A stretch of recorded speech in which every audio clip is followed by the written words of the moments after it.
take the box there.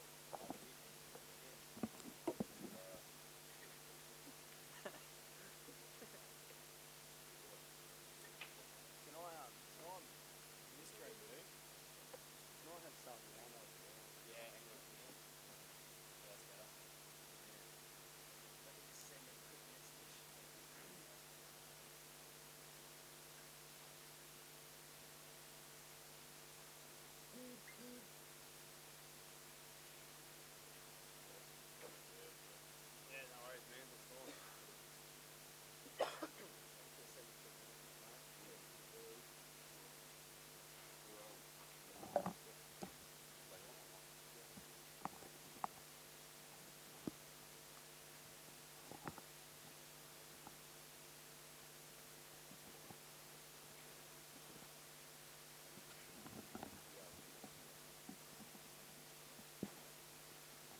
Good evening, everyone. Brett Rogers here and Jake McCartney. We're going to be taking you through the night. These finals, the first finals of the VPL, well, the official finals. All the placements apparently have been put in place, and tonight you can see on your screen we've got Marc playing Nick. That should be a cracker of a match, and Steve Jamieson and Jamie Stevens. That will definitely be a cracker too. Spot on. Hello, Brett. How are you, mate? All right, Jakey. How you going, mate? We've got very well. We've got the Marc, the Open State champ, versus Nick, the Ballarat champ, young. Yeah, Nick's he's really come on the last few years, as you know, mate. He would have been spending a lot of time playing with you. He's had a good coach. Yeah, he's certainly had a good coach. No, he's mate, he's put in the time, and as I've said all along, you put in the hard yards and listen, you know, to a lot of better players. Mate, your game will improve. And sure we to be all a know cracker. what Marc's about. He's certainly professional in everything that he does, and a lot to be learned from watching Marc play, obviously. We've got the lag. And I think out of the four players, Steve Jamieson is probably the most improved pool player in Victoria over the last 12 months. Yeah, online. Yeah.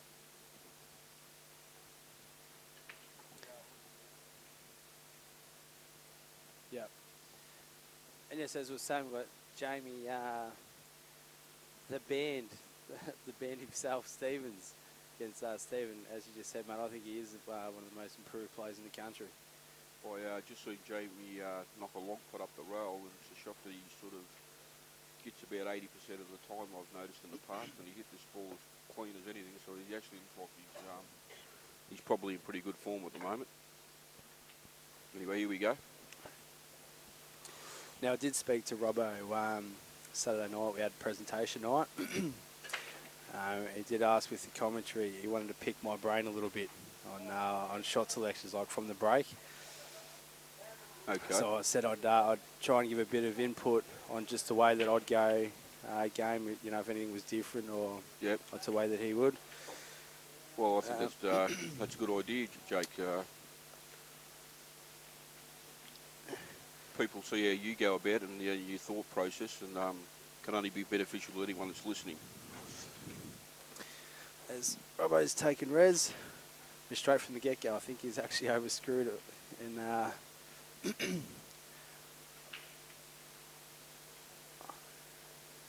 he obviously has to play the bottom red here now, Jake, if he's on it. Looks like he's on it, but the angle's a little deceiving just on the camera, so if we do get it wrong, I do apologise. what would you do here, Jake? But I actually, the red that he's actually looking at now beside the yellow, if you can actually play it, I'd be playing with the bottom right, off the side, off the bottom. And if you can just miss the two yellows off the side, right back to middle of the table. I just don't know if he's got the angle. He's gone around him. Yeah, it looked a bit thin to me. Yeah. He's got a massive result off that, though. Perfect, that's a great shot. yeah. That's a great shot. He knew exactly where the white was going there, the path of that. He would Yeah, have played. spot Marc, on. there's no way he would have played that, Jake. Obviously, if there was you know, a 25 to 30% chance of catching the yellows. But yeah, no, it's a great shot. No, he's played it perfect.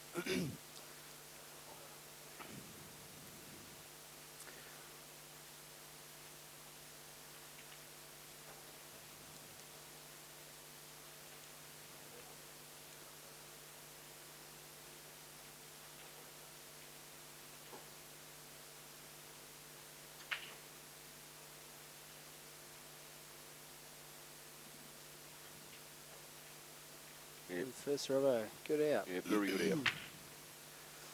I've been having a hit with Nick. I've been trying to drill into him more so, especially against the top liners when they get off to a blistering start, like a good start, and get a couple of frames up, not to lose a bundle, because I see it time and time again, which I think separates the top liners against some of the, you know, medium level. When they get off a good start, they lose their bundle a bit, Yep. or not play their game, but they take on out sometimes and aren't there. Yep. Yeah, I've been sort of trying to drill into Nick. So, You know, keep composure, Yep. play your own game. just take And every shot on its merits. Yeah, exactly. And you will get your chances. Yep. Well, mate, the quality of players you've got to practice against, obviously, the likes of yourself and Jamie, and, you know, really you don't need anything else. If someone like Nick is playing like you, then he's playing a Jamie Stevens, and or different styles of games too. Yeah. It's beneficial anyway. But Nick's certainly got the desire to get to the top from what I can see. Yeah. He's starting to come on there, no problem there. Same as here. I actually like reds, and where Robbo's just put his hand, absolutely perfect to leave the white ball there to play the red in the middle of the table into the right middle and bring the white down into this pack, classes down here. That's the shot that I play, but Robbo actually might be getting rid of this red first. It looks like he needs some sort of separation with those two Yeah, buttons on the left-hand side of the black. And the reason right now I would have actually tried playing the white over to the side rail and taking the red onto the pack now is that ball that he's about to pot, I actually leave that in there for near insurance. Yep. So if I go into the pack and I'm actually on the red, I'm always going to be on that ball up the top. That's right. Or play in a way where I'm always going to be on the red for a bit of insurance. Yeah, well, I agree with you 100% there, Jake, because this isn't guaranteed. Yeah, that's right. And it does require that shot to be played. Yeah. Now, if Marc plays that shot now, he is trusting to more luck than what he would have been. That's right. Or you can, just like that. Yeah. Where if I played the other way, I probably wouldn't have even gone into him as hard. Just nudge the black or the red.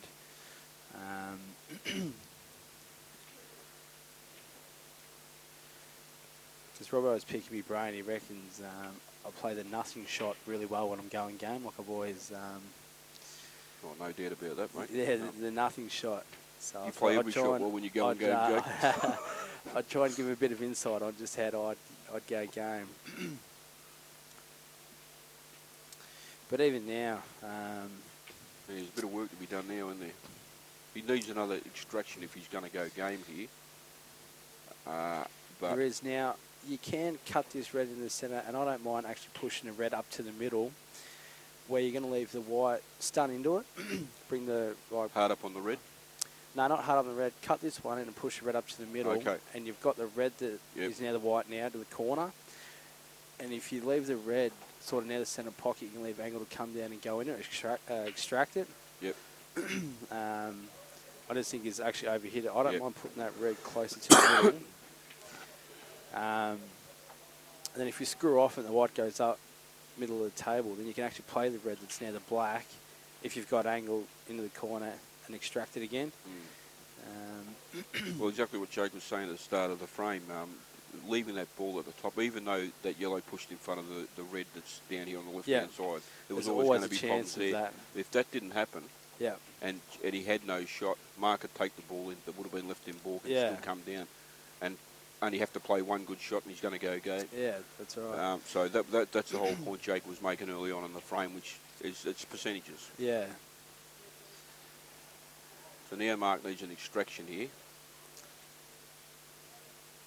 And this is going to, he's got to hit the top of the red really thin here to guarantee himself a shot. So this isn't easy. So by hitting the yellows, he's never going to have a shot. He would have been very, very fortunate to have a shot there.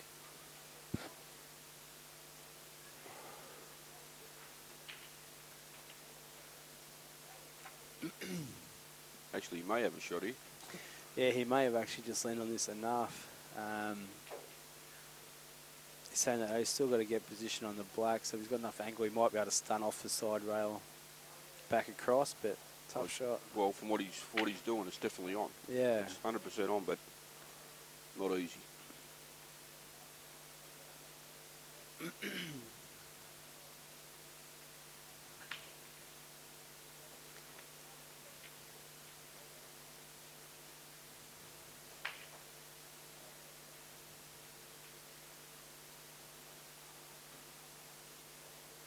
This makes it even tougher. Jacking up. Overcooked it. Well, he had a shot on it. And Yeah. Well, it's not a good result, but it doesn't really, where the red's gone, it doesn't really help him because even though it looks like he's covered the ball on the balk rail to one pocket, it's not in play really there. No, and this is another thing too that I've been trying to say to Nick. At home, if we're practicing, he'll back himself. You know, I've been saying, mate, back yourself 100% to take it in practice. A lot of guys will take this on. In comp, some people don't, but they change the game. Yep. And I think some of the best players, mate, it's like they're practicing. And it's very hard to transition from practice to comp, the pressure, all that. But I think he's still going to have a go. And here's a nothing shot coming up, getting her over. But yeah. Obviously, if that goes in, which it has now, he can play the ball in balk and come down the table, and there's just no danger here. So, yeah, Marc certainly hasn't left that ball in any advantage. And you can actually play this in a way too. I normally play this with actually drag just right-hand side, just to drop it in and still land on this ball on the right rail. Just like that. Yeah, he's played it very nicely. Yep. Obviously, once Marc missed there, you know, it's a 90-10 position there for Marc. Yeah. Against a player of quality of Nick. It is. So. I think sometimes, maybe a couple of years ago, Nick probably may have looked at the snooker, trying to get the 2 shots, where just trying to make it more aggressive, especially when you can play an out with the shots to nothing. Yeah. Well, I agree with you, Jake. Get on with it. Yeah. You know, obviously, with the right percentages in mind, which is exactly how Nick's gone about this. There's been no danger here whatsoever. All right, so Marc gets back to the table. Yeah, sure, he can fluke the red and win the game. That's the only downside of not potting out here. But exactly. But there's no way that he's, you know, it'll be a 1 in 1,000 shot that he'll actually have a clear shot off the red. Yeah. It's just not going to happen.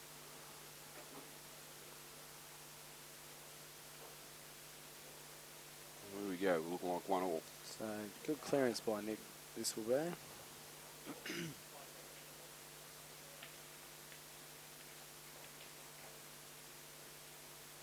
Now, what's the go with Steve and Jamie over there? Yeah, I'll just... Okay, it's 1-all. Nick pots of black. We will just switch over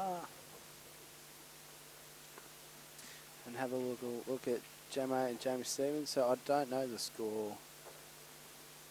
I'm pretty sure they've played a frame. I wasn't actually watching. They have. I will get a score and update this shortly.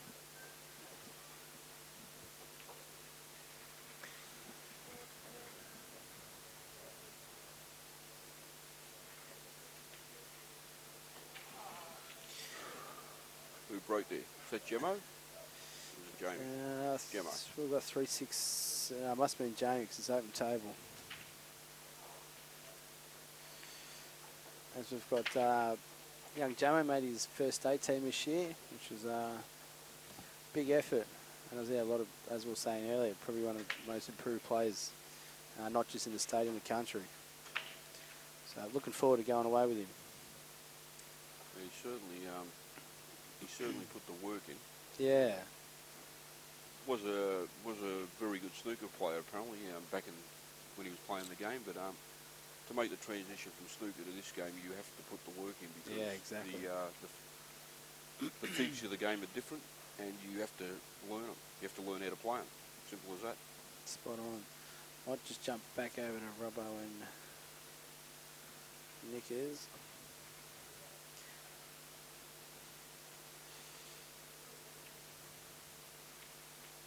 You have to back Marc in as a pretty big favourite to go out. Yeah, spot on. Even though these 4 balls are sitting out in the open, they're still a little bit tricky. It's spot on. You've got to be really careful about the shot that takes you the transition to the harder ball. Off that yellow there, I'm not too sure if he's on it, but I actually try and play position to take this yellow that's closest down to the bottom left pocket here. I think it's actually the hardest ball. Yeah.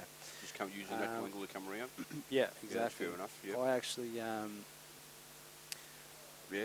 That makes sense, Jake. I actually play it because if you can just land just past the centre pocket left-hand side, natural angle, and then you can come around. You've either got the yellow in the centre. If you come too far, you've still got the yellow back into the same corner you've just potted your previous yellow. Yep. Because I think it was actually your hardest yellow. Absolutely. To get on, even though it's closest to the pocket. Yeah. It's the hardest ball to get on. Yeah. I think Nick will be just playing a red over this yellow here. You try to cover the yellow here? Yeah, if you can, play the red closest to the yellow. I don't mind that. I don't know if you had the angle, but I actually wouldn't mind playing the red, bumping it out and trying to run the white behind the other one for a snooker. I don't know if that was on, but... I don't think you had the angle. Yeah, maybe not. So, what do you do here now if you're Marc? I am... Would you get the black up the table here? Just put the yellow onto the black and push the table black up? Yeah, you can. Or the yellow over left-hand side of the table, I don't mind actually just bumping out and trying to rest hard up on it and just leaving him only his two reds that are now the yellow.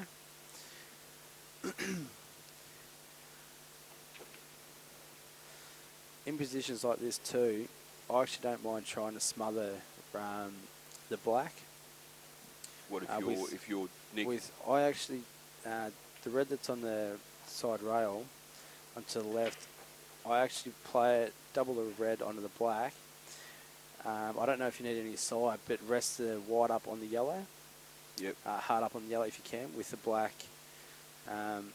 with the red on the black as tight as you can.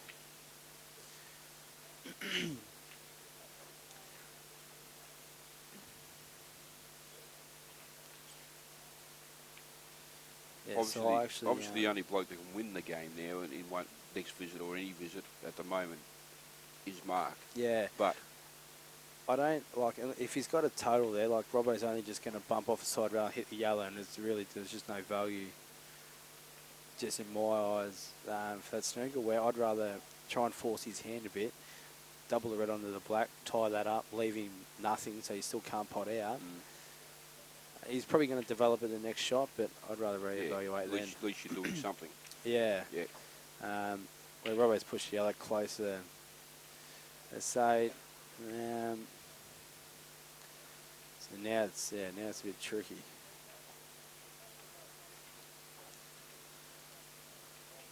I don't know. I think if I was Nick here, I'd be putting the yellow onto the red and sort of trying to pot the yellow over the hole.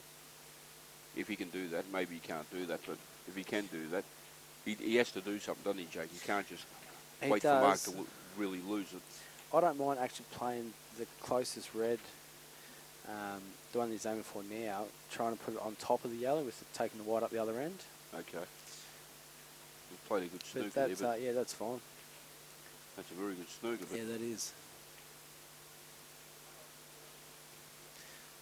Actually, I suppose if he does get two shots here, probably won't. We expect Marc to hit this, but if he does, then he comes up with a real good shot to begin with, then he has got options, hasn't he? Yeah.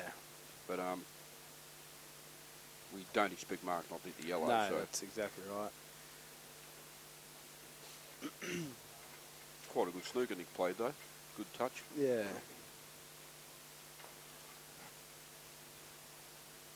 See, if he does get two shots, Jake, these balls can come out. Like, if he gets the white in the right position, then it's possible that he can maybe make a distraction. A reason too that earlier I didn't mind putting the red onto the black is if you tie the black up to stop that kind of thing happening. Yeah. Yeah. But then also if you get the chance where, just say for example the red was tied up on the black now, I actually don't mind playing the red onto the yellow, giving him two shots, taking the hole and taking the white up the other end. Yep. So not only you haven't got a pot on, you probably got to waste a shot to cannon your bad yellow and the black and the red and be on ball. Yep. So that's why sometimes I don't mind. So what did look like what Jake's trying to explain there? What looked like just a slightly advantageous shot could have great benefit. Yeah. So finishing the frame. that's why I explained that's what he did in that situation. Which that makes sense.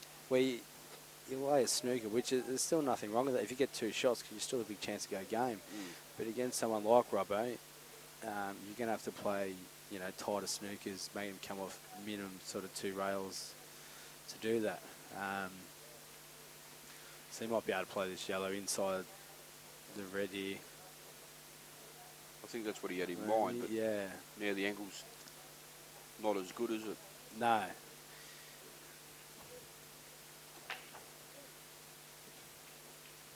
Just get it down there. Yeah. Yeah, good shot. And see, if your red's on the black, I'm not sure he actually, or he still might play that shot. But I just don't think it would have panned out this way.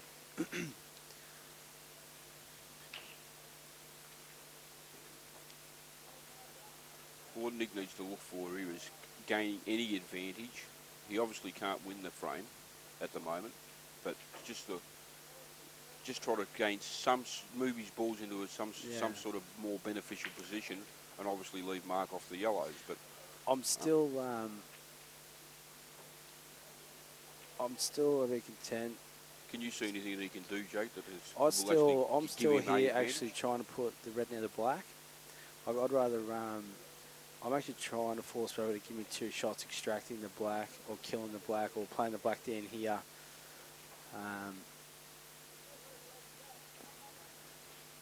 Over hit this. Yeah. Ooh.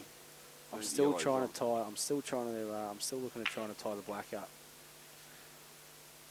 You would have tried to tie the black up. Yeah. There? Just play the red on the black. Get the snooker in the same shot.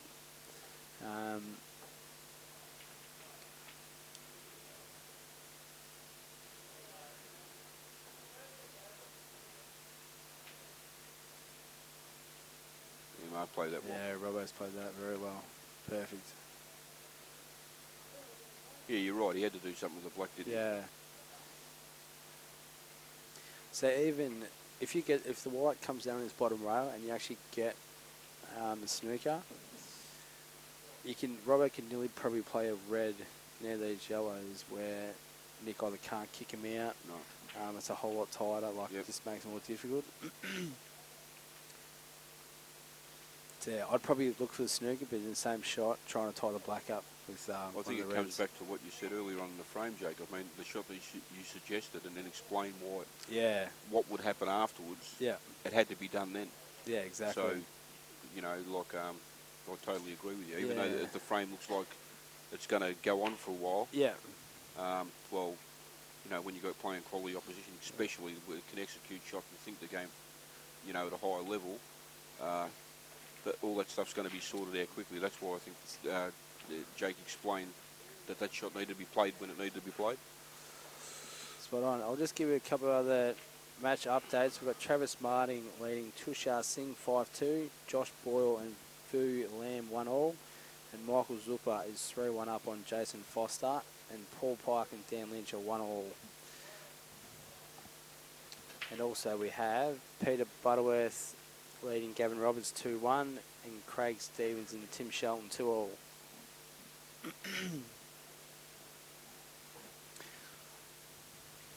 Tell you what, mate, I'm struggling to hear you with these headphones on. Yeah, I know. It's not like before when I was on hearing. I know what you're saying.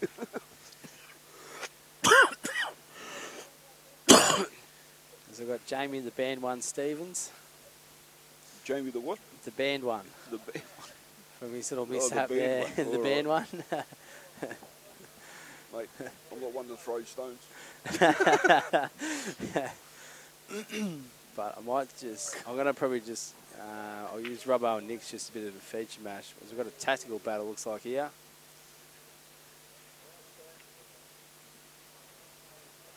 Well, Nick's missed a pretty easy yellow there. Oh, I'd say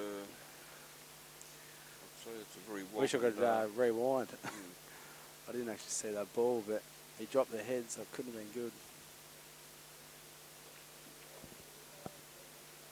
Marc's obviously going to take the reds here, and I'll be surprised if there's any left by the time he finishes this with Jake. I agree. Once again, even though these balls, look, any very good player would expect to get these 99 times out of 100. Not, well, maybe, let's say 95 times out of 100. Do you Because have this a... can go wrong. yeah. Even though they're all sitting out in the open, they look so easy. You still have to be... Do you have a theory, Brett, like... no, it's sort of like a theory, like... I know Robbo's he's going to clear up these reds first, but I actually start down... I actually come down this end of the table first. Yeah. Purely reason for that, it's probably not a right or wrong way here, but just the way that I'd go. Yeah. I think, yeah, it's personal preference here, Yeah, Jake. it is. Yeah, I agree. My only theory is too, it's just... I think you're, pretty much like myself in that aspect, Jake. You've got a set plan in your head. Yeah. If it goes wrong, you just make another plan. That's all you can do, and that's what the game is, obviously. But yeah. More so, if the black's at one end of the table, more often not less, unless I get in trouble. The ball that's closest to it. Yeah, that makes sense. Oh wow! Just so I don't have a, yeah. I don't know what. But then obviously your transition's all about playing to that ball. Yeah. To the last red, isn't it? Yeah. That's your whole thought process. Is exactly. Actually zoning on that shot. Yeah. So yeah. But I mean, seriously, you can go wrong there. Yeah. You can hit 3 or 4 bad shots wrong there and still pot out a lot of the time, won't you? But it can go wrong. Well, it just went wrong in an unusual way. We didn't expect to see there. It wasn't like lots of position. It was a missed pot. But,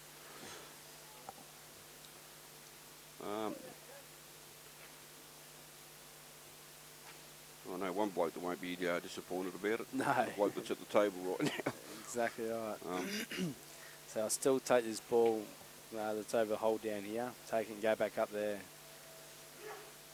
He's certainly got the shots, Nick, hasn't he? Yeah. He knows how to play the shots. He's got a good train of thought. Yeah. It's very, he's always playing the high percentage when he's going out, from what I've seen of the last 12 months. So same as this, it's still, like as you were saying, it's 4 balls out in the open, but you've just got to choose a way, commit to it 100%. Yeah. Obviously, this ball sitting next to the black would be the ideal ball for the last ball because you can get close to the black. Yeah, you just took the words from my mouth. I actually play the yellow, basically, not the furthest one on the right, but the second one to the corner. Stun over to the left-hand rail. Take the yellows basically straight in line with the white. I think I'd be playing it that way too. Centre and then leave that ball that he just potted looks like he can just get behind. He's underhit that. He needed another another couple inches on that. That's it's right. still all right, but it's harder the 2 to hold. balls that he's left last would have been the 2 that I potted in the first 2 balls. Yeah. So then you got your centre ball last, you transition the ball next to the black, leave yourself an angle where you can just stun to the rail and roll the black in. So the thing is, if he doesn't get on the rail here and close to the black, it doesn't become a simple shot. No, if he gets on the rail and close to the black, it's a simple shot. Yeah. But anywhere else, it's actually missable. Yeah, exactly. So Nick's was obviously aware of this when he came to the table. Yeah. And that would have been that would have been the plan when he actually came to the table. But now he finds himself in this position. So yeah, exactly. He can if he plays this light enough and pots it and just floats it in, he can actually miss the black and get on the rail, Jake. But if he actually hits this with a bit more power, a bit more force, he can throw into the black. If he's actually worried about going into it, he's looking at, well, maybe he hasn't got the angle to play the shot, I said. I'd still that if he hasn't. The black. Yeah. If he actually hasn't got the. Hit the wrong side of the black, hasn't he? He has. But in that shot, I'd actually rather give it a bit, come off the bottom rail, kick it up the bum. Yeah. Yeah, I agree. Yeah. If rather than doing that. Yeah. Yeah, true. I'd rather kick it up the bum. Well, that way you guarantee the shot on the black, aren't you? Yeah, exactly. The way that he actually went about it, he may have actually hit that where he could have killed the black. Yeah. He has got a shot on it, obviously, but it's tough not. I'd certainly not a shot you'd be making. And plus, too, if your natural angle is going to actually. Oh, this actually looks a very good shot. Yeah, it's a great shot. Great shot. Played it really well. He has. It's a super pot under pressure, isn't it? Yeah, spot on. And even playing that yellow, if it's just plain ball and you're running into the black, I think it's a whole lot. It's an easier shot than actually trying to screw into the black. For sure. It's just natural angle. You can play it at the speed that you want to promote it. There's no side, there's no bottom needed. It's just Well, if you're It's left with a natural. black like the one that Nick's just potted there all the time, you're probably not going to win no, as many matches as you want to win. no, exactly So, right. You're spot on. yeah. So we have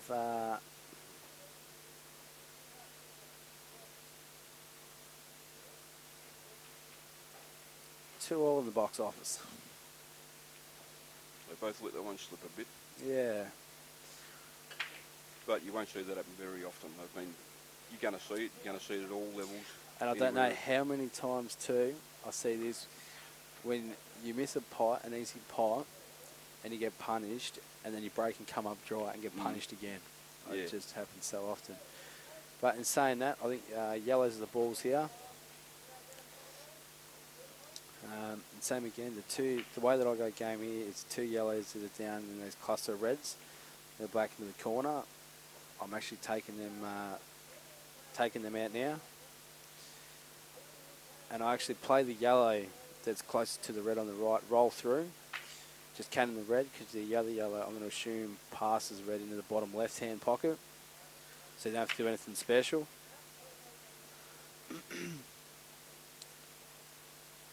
You know, it's you know, that's actually a good talking point, that last frame there, Jake. This is a big key to being successful at this game, and something that you do quite very well actually. No matter what happens in the frame before, no matter what happens in the shot before, you let go of it. Yeah, you have to. Just okay. Instead of sitting there going to myself, thinking to yourself, geez, I was lucky then and all this, or wow, fuck, I missed that ball, whatever, you know, then, you know, I should have won that frame. It's gotta Stewing on that. If you can let go of that sort of stuff and just get on the next shot, Yeah. it's going to help you throughout matches. Yeah, exactly. You've a got lot to more forget than, it. You know, thinking about, you know, a negative side of things. Yeah, You know, it is what it is, and just let go and move on and get on with what you have to do. Yeah, I totally agree. And I think it's a mental strength thing too. Yeah, that's my point. Yeah. Yeah, it's exactly my point. Everybody's going to make errors. Everyone's going to play well, whatever, to their own standard, whatever their standard is. We all know, you know. Yeah. We see a player, you know, like yourself, for instance. People expect you to go out there and play well, Jake. Yeah. When you don't, it's a little bit of a shock. But everybody's human, though. exactly. And the point is, when you're not playing well, you don't let it bother you, Jake. No. You just do what you keep doing, what you're trying to do, and 9 times out of 10 you'll come good. Yeah. You know, you don't stew over the, you know, all right, you know you were lucky in one frame, or you're unlucky in a frame or whatever, but you can't be result orientated like that. Just on this shot here, because I think it's landed just in that position where he's not on either one that he wanted to, like fat. If he's actually got enough yellow on the middle yellow to actually force it in the middle and actually try and cannon the red, bring the white off the side rail, cannon the red, I think he needs to cannon the red now, Jake. Play the one in the middle and actually cannon the red now, but it's got to be gentle. Yeah. I think he can soft stun into that red. Yeah, or it you looks like can he's got the angle to do that. Excuse me, you can do that as well. Is that what you said? Yeah. I couldn't quite hear what you said, mate. Yeah, no, that's...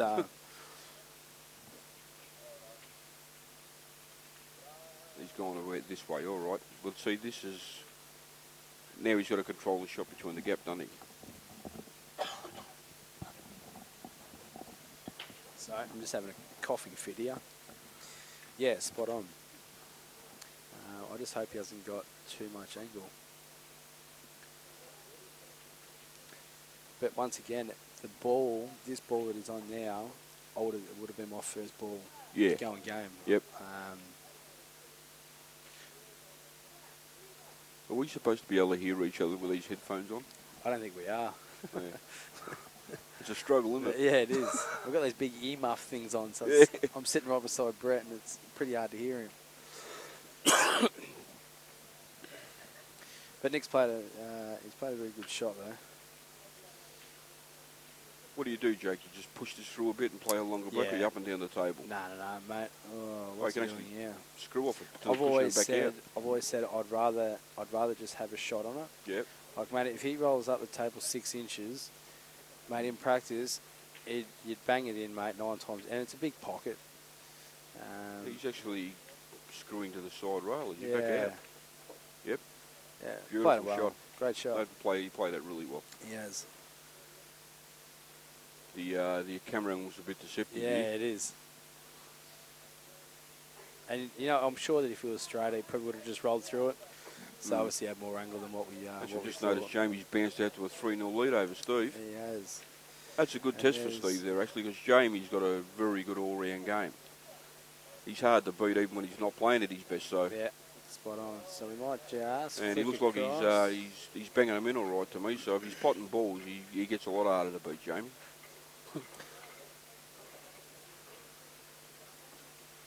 I don't see a lot of Jamo play. Brett, how is he tactically, mate? Mate, I played him before I actually pulled out of this comp at the start, after 4 or 5 weeks. Yep. I played Stephen, and I remember about 6-all, and both of us were playing quite well. I wasn't disappointed with the way I was playing, and he ran 5 out of the next 6 racks on me, and they were real quality outs. Yep. And I thought to myself, well, this bloke's certainly turned the corner now. Yeah. He's one to be reckoned with now. So, but in saying that,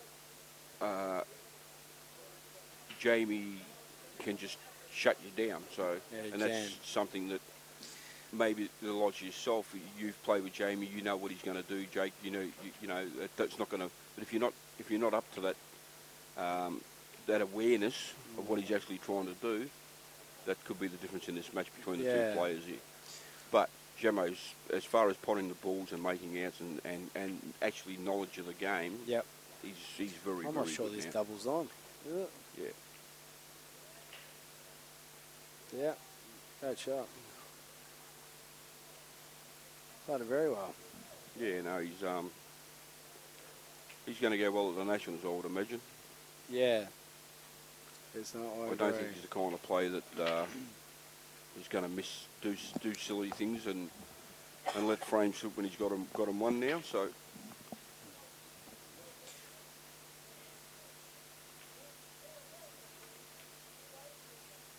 shot. Very good pot position player there, Jake. Very good. As Jamo opens the account, back to Robbo and Youngie. 3-1 there, and we've got 3-2 here.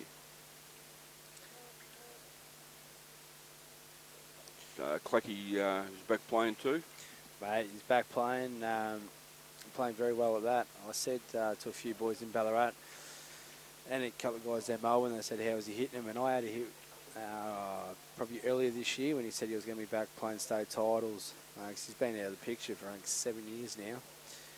And I had a hit with him, and I told Jamie Stevens and Nick Young and boys from Ballarat, I put him as a walk-up start back in the state team. Well, that's a pretty fair comment because it was a pretty tough 20, I thought. Yeah, and I really did. I put him obviously he's got experience and knowledge and over the years, but I put him as a walk-up start in this year's state team, and he done that.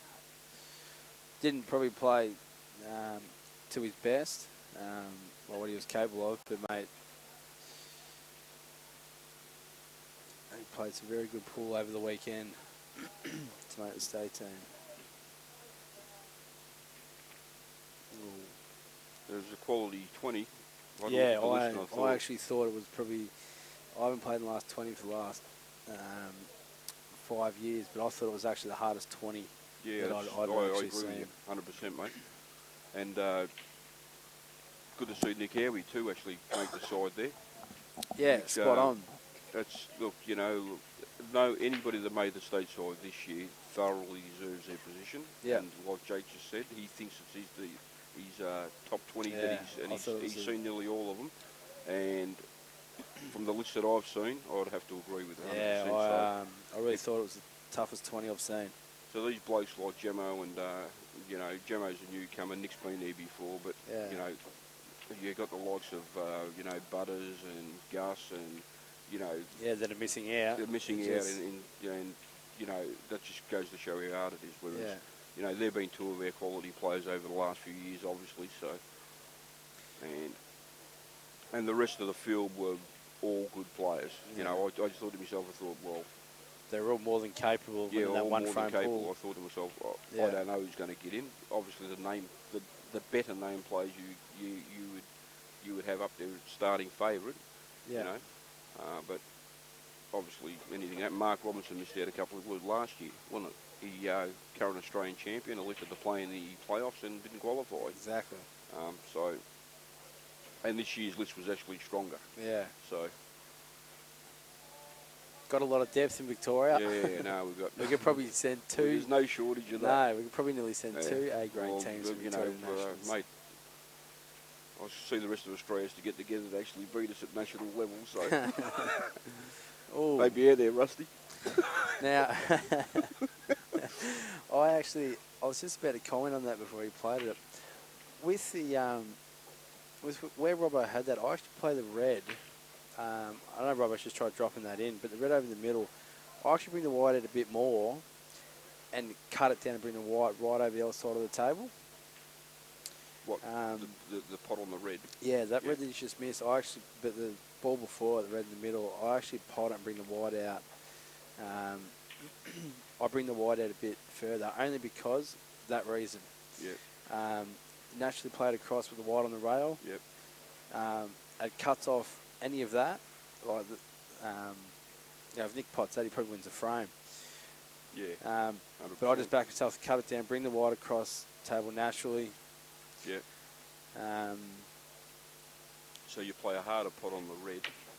Yeah. So it gives you more percentage of actually not losing the game. Yeah. Whereas it was a position there that so you could lose the game quite easily if you don't pot that ball on that Marc just had a go at. Exactly. So yeah, good point there, Jake. That's the way I play that. Yeah. Anyway. Yeah, I agree. I think you have to. The odds of it wasn't really a percentage shot knocking the ball in anyway, was it? No. So you got to actually play the percentages. Yeah. Yeah, I agree, Jake. They were the percentages. But in saying that, Robbo's just played that well. Played it very well. But good point, Jake. He might not have got back to the table. Yeah, in saying that too, I know Nick's just looked at the yellow to go inside the red. I don't even think you need to go anywhere near it. If you actually play this ball on the bottom rail, the one that's in the middle of the three, one thing's lining up, go up, miss the black, and take the white past the middle. Oh, he's gone that way. No, right, mate, thanks. I actually play that ball, I cut it, but I take the white up the other end, past the middle. Yep. Naturally play the yellow down the left centre pocket. Get on the one on the top rail here? Yeah. Play a cannon again. Well, not even a cannon, just run down it and then just cut the yellow across. Yep. And if you can actually cut, the yellow that she's played, if you can actually cut it along the rail in a way to hit the yellow over the hole and it sits over the pocket, it's even bigger again. Yep. I agree with you, Jake. I would have gone about exactly the same way. Yeah. He just had a bigger pocket. Yeah. Now he's got to actually make sure that he lands in that ball. Yeah, exactly. On it now, doesn't he? So instead of it being a musket pot, which it has become now, it didn't have to be that way, did it? Yeah. And I don't like cannon out, so it's just... No. I'm more of a... If it's on in a pocket, we can get position to it. I'd rather play that rather than sort of relying on a cannon. Double kiss it or you fall bad or... See, I tend to try to knock them out more. Yeah. But a lot of people do. But that's not saying that it's wrong, but well, just personal preference, I think. It's personal preference, mate. Something. Yeah. You're very good at rolling the ball, 8 foot and landing in a 6-inch gap. You know what I mean? So if you can do that consistently, and then you've got the ability, obviously you're very confident about knocking the ball, and even if you don't get quite right on it. Nick's body language, I'm going to assume he's on this. Yeah. Yeah. See, but if he had taken the option that you mentioned, see, that could have gone wrong. He could have knocked the red in. Yeah. Whatever. He has missed the pot in the end, but if you played it the way that you actually said initially, and the ball, the actual plant along the rail stays over the hole, right. that's all the of a ideal sudden, situation. Yeah. But all of a sudden, that pot, it's a massive pocket. You've got a yellow over the hole. Yeah, that's right. Yeah. Yeah. So it looks like, look, this is no gimme yet, but Marc's played that well. Yeah. They're trickier than what they look. Yeah, they are. Believe it or not, you can actually They lose are, position yes. on that shot, I and you agree. can leave yourself a much tougher black than what he's actually lining up at the moment. So 3-all. What happens is, because we're using a small white in 8-ball, and it gets stuck underneath the cushion, if you don't make the right contact and off the object ball, it can actually slow the pace right down, or if it's it can ricochet it up the table if you hit it too thin. Yeah, exactly. So that's why that happens. So they're a lot tougher shot than they actually look. I'm just wondering if this, obviously with Jamieson at table, if his doubles on as we speak. Is this with this red on the rail? Which? That has to be on, don't it? There's no way on earth he'd be playing it. Yeah, it's on. It's a good shot. Good shot from Jamie there. That could only go in off half a pocket. Yeah. By the looks of it. Now.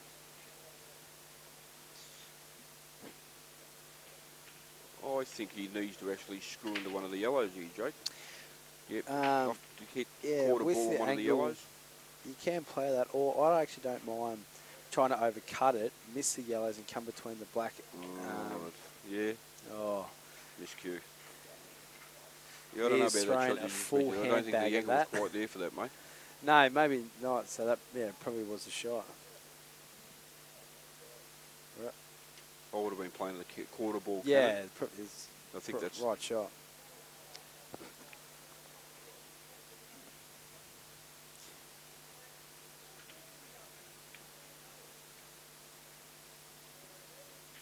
Marc's on ready.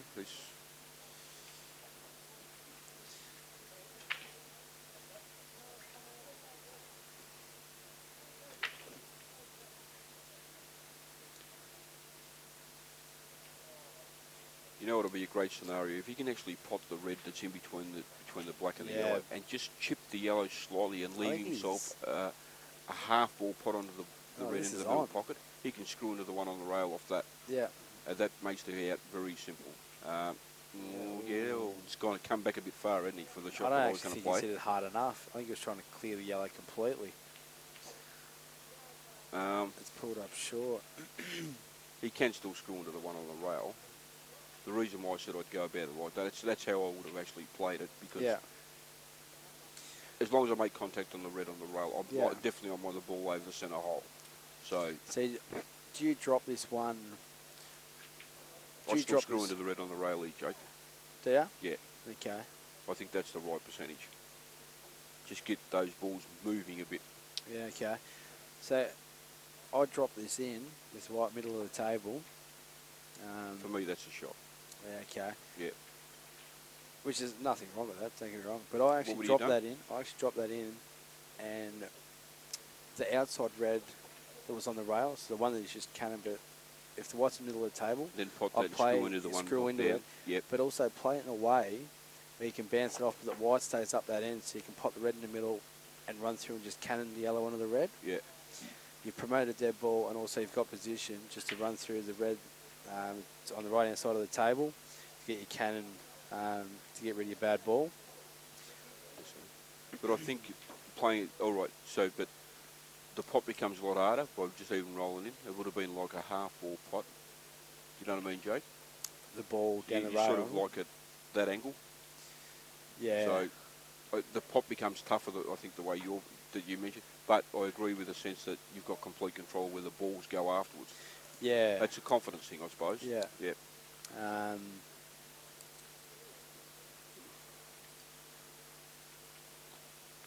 One thing I hate in this game is when balls are close together and they're just because that can always bring you undone. Yeah. And that's the tricky part of the game, really, isn't it? It is. I always prefer to get the balls spread. Yeah. So you've got options. Yeah. Same as this. If you can actually cut this red in and aim for the outside of the yellow that's on top of the red, so basically left-hand side of the yellow. Yep. So the white got nearly cannon into the black. The yellow here, doesn't he, Jake? And softly. No, so that was it. All right.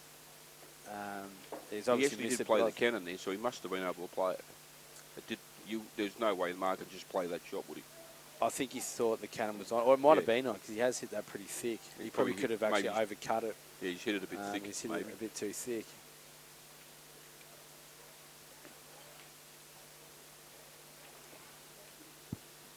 So the losers obviously get a second chance from these two matches. Is that right? Correct. It's yeah. it is the AFL finals Yeah, format. it's exactly right. Same thing. I'm not too sure who who the losers play. Well, I know the winners of, but Craig Stevens, Tim Shelton, Peter Butterworth, and I think it was Gavin Roberts with the other four.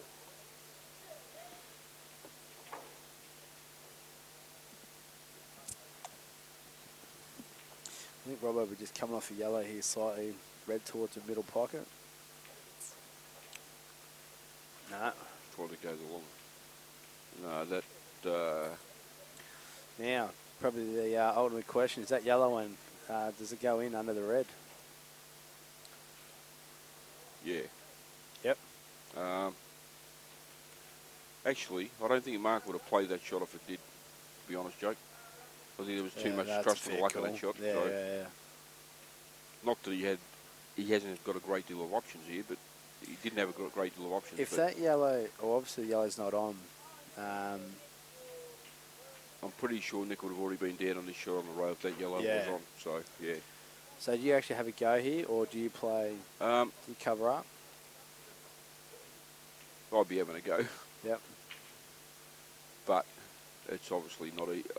you'd be having a go with options of safety in mind, Yeah. a backup in mind, obviously. But, yeah, I think that's all Nick can do. Maybe, what does he do here now? Does he try to run the yellow over the hole, Jake? I think it's a very fine line when to cover up and when to go game. Obviously, I still think it's a personal preference. But for me personally there, the yellow that he was queuing over, if it shows not on, I actually just play it up in front of the red, like over the pocket. The white goes down to the bottom rail. As long as you cover the red, like that's obviously essential. But you're not leaving him an easy pot. You're not leaving Robbo an easy pot and his red down this end of the table. Cover the hole, I take control up there. I would have done that first shot because I'm not too sure. Well, Nick has to get this shot right, doesn't he? Yeah, I would have has played to. this first. Yep. With safety. He's potted it. And he's potted it. That, I don't think that was the plan. Yeah, I would have played that ball first off the side rail, not even close to the pocket. I would have Yeah. basically Yep. played it Make onto sure the you red. cover the red. Yeah, cover the red. You know, you've got two balls in the centre of the table for extractions if you need them. So if you're going to was that play a that foul? shot, you should have done that first. Like, Yeah. I don't. I would have played the yellow first shot. I think straight that was onto a the foul red. shot. I think he hit the red first there. No, I thought he. Well, How I did the thought he red hit move, yellow. Jake? How did the red Well, move just that far? kicked out the bum. So you would have played the yellow into the rail Yeah. and it's gone Oh, across. I don't know. I'm not sure. I suppose so. Yeah. Yeah, I That's suppose. why I didn't like that then. I would have played the first yellow onto the red, and like I said, then you got two extraction balls, and you're not leaving Robbo a shot because the white's basically down near the top right hand pocket.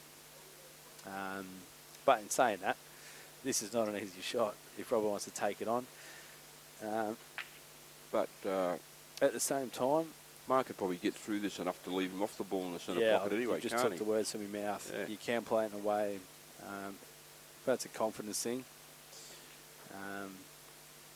You might take this down the rail if you haven't got too much angle. He's, it looks like he's playing a safety shot here. Yeah, he is. Okay. And that is...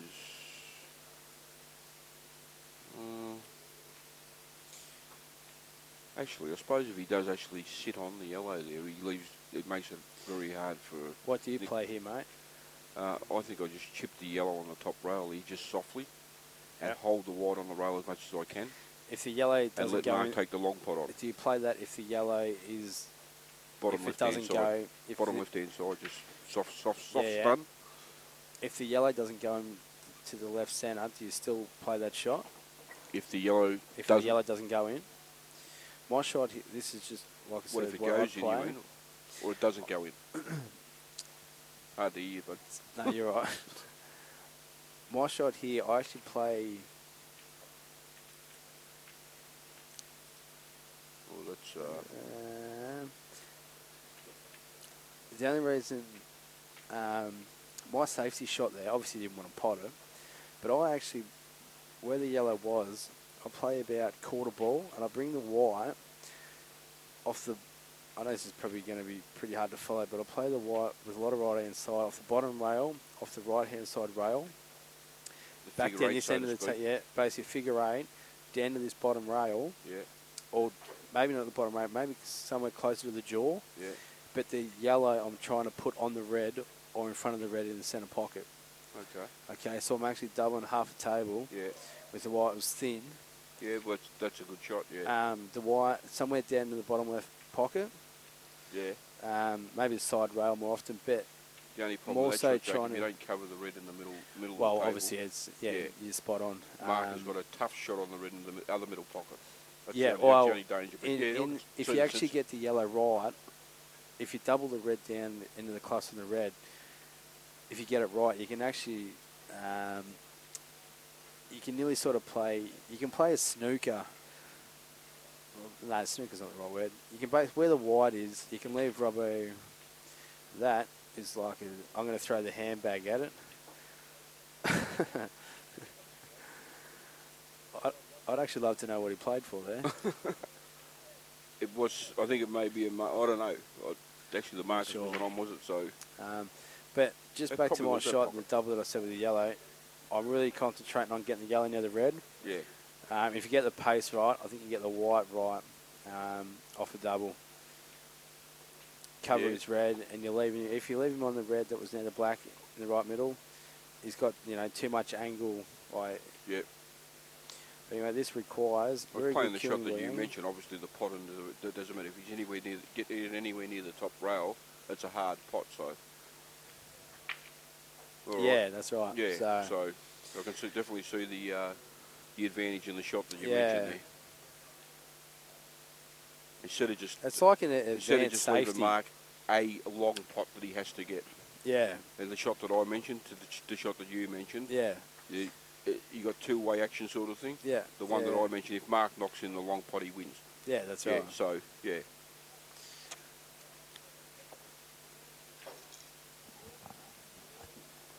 It's like an advanced safety where you, Yeah. It's utilising the percentages properly, isn't it, Jake, really? in a way, Even though it's- it's trickier, yeah, it's obviously a much trickier shot, but the advantage is definitely solider, yeah. and you would expect to make that shot. Obviously, if execution's right though, it can go horribly wrong as well. We've got Jamie Stevens who's 5-1. gone out to a 5-1 lead.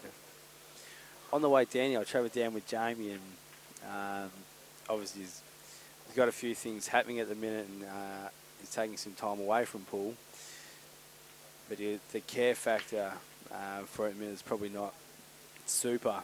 But I think with Jamie, sometimes that's when he plays his best pool free rolling. Okay. He doesn't put too much pressure on himself. As much to him. Still Not- means as much it to him, still but in means a to him, but different way. just I think sometimes Jamie, just a mindset. Yeah. I've seen him play some of his best pool, and he'll say the same thing. He's played some of the best pool when, mate, he's just said, I'm just coming down. Like, just the care factor. Yeah. And he free rolls. I think he Yeah. plays his best pool Okay. sort of in that mindset sometimes. I honestly don't think that's a bad attitude for this game.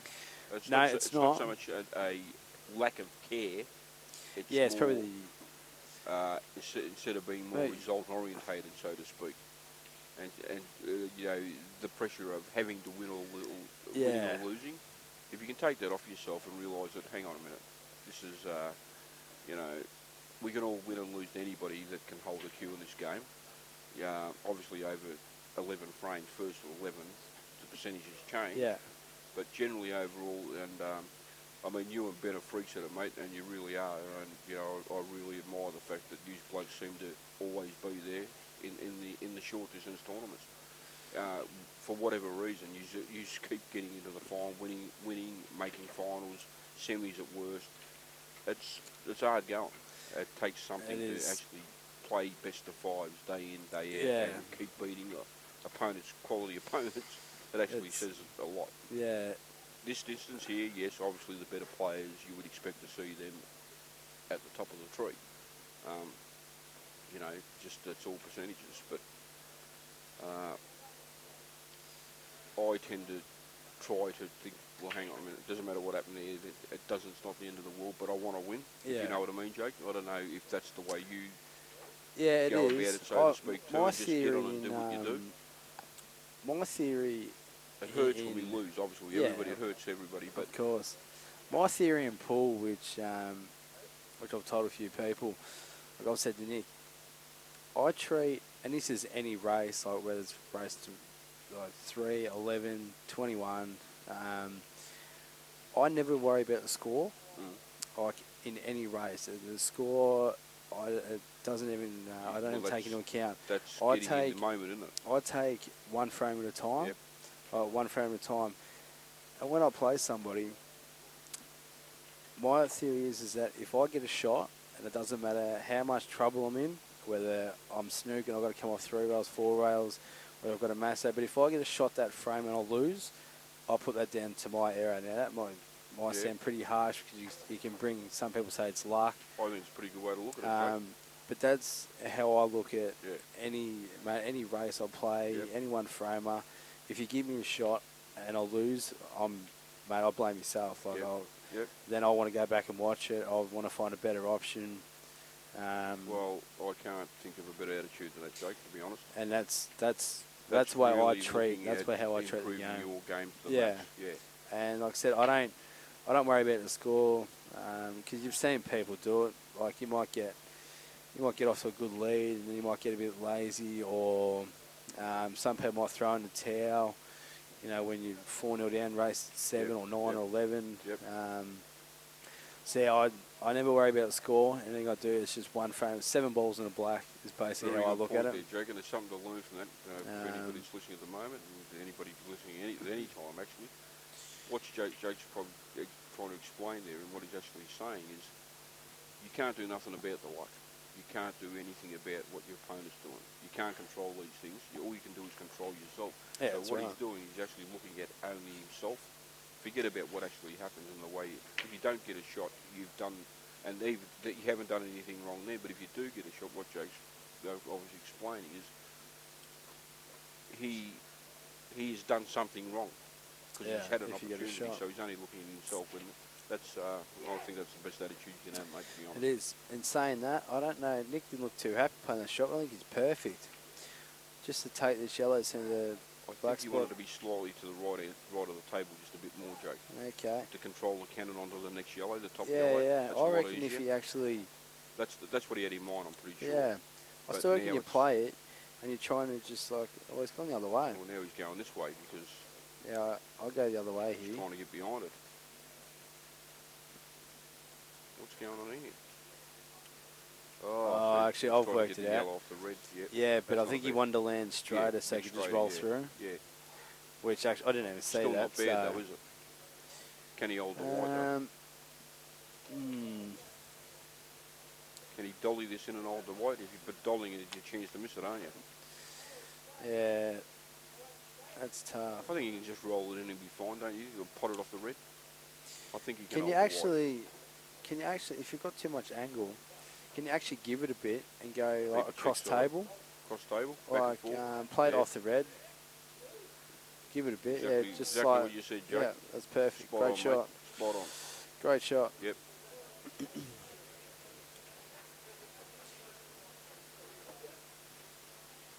Didn't actually look like the perfect angle that to me, but it was. So we look like it's definitely going to be 4-all here. Yeah.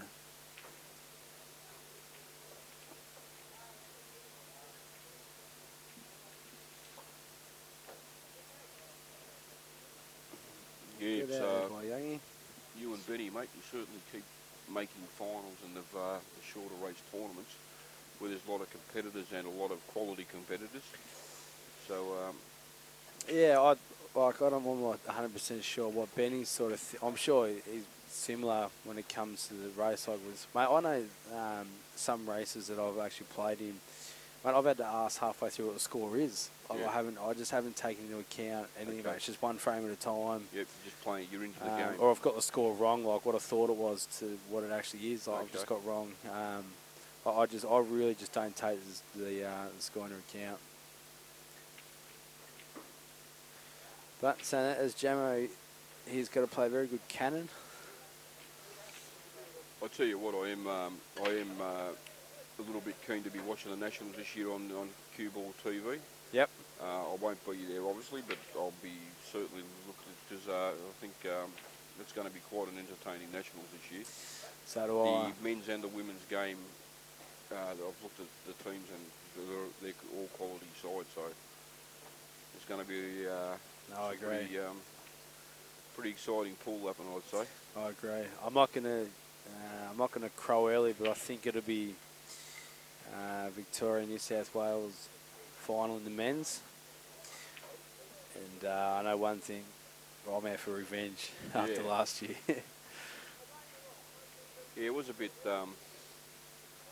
But full credit to them. Shattering. It was a full credit. They, Absolutely full credit to them. take nothing away from At least them. it was a spectacle. It went 16 all. Okay, they smashed Yeah, us in that's the right. playoff, yeah, okay. But That's right. And I think both teams this year, going from last year, are that a little bit stronger again too, first opinion. So I think shaping up for, I can't wait. yeah. It'll be very exciting Nationals. Now, it's probably straight enough on this just to screw back to hold his yellow in the middle. He certainly has to get on it as quick as possible, doesn't he? Yeah. Now's the time, obviously, but this is one of the kind of outs that you have to just be careful, don't you, Joe? Yeah. It's just a matter of playing one shot at a time correctly, correct?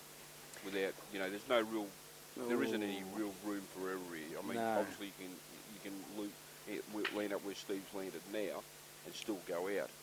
Yeah. But it takes some real quality shots now. It Whereas does. the position that he's actually at, sorry, Nick, Marc. I thought I was actually looking at Steve Jamieson there. I mean, Marc. The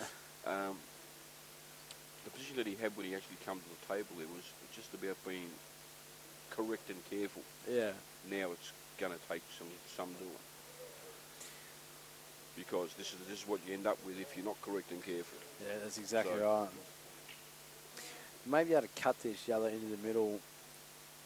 I don't think the white will What about actually. screwing off the one in the middle and actually taking the risk on the cannon, the one on the side rail, Jake, and just, you'd have to be. I think you got too much angle. 50-50 thing, isn't it? You reckon? I was just about to say, Okay. I actually didn't mind that. That was a good shot. He knocked it in. But Yeah, he's overcut him. But Tough here's cut another though, wasn't big chance for old Snickers here. well, those two balls in balk, eh? It is, and saying that too, the one that's near the balk line may even go into the middle off the yellow. Yep. Probably So you does, can just yeah. so you can just probably roll So if the you can actually roll top the one one in in. over the hole, yeah. Yeah. But if it's one of those tightish angles, it's not the kind of shot you really want to be playing unless you're right on it. Yeah. Okay. Correct. And it looks like it is a little bit. Yeah. You know what I mean? The yellow's just not quite far enough down. Yeah. So, Well, our angle's a little deceiving. he hasn't gone up for the balls in balk yet, so If he's actually going to commit, like, to the ball in the middle,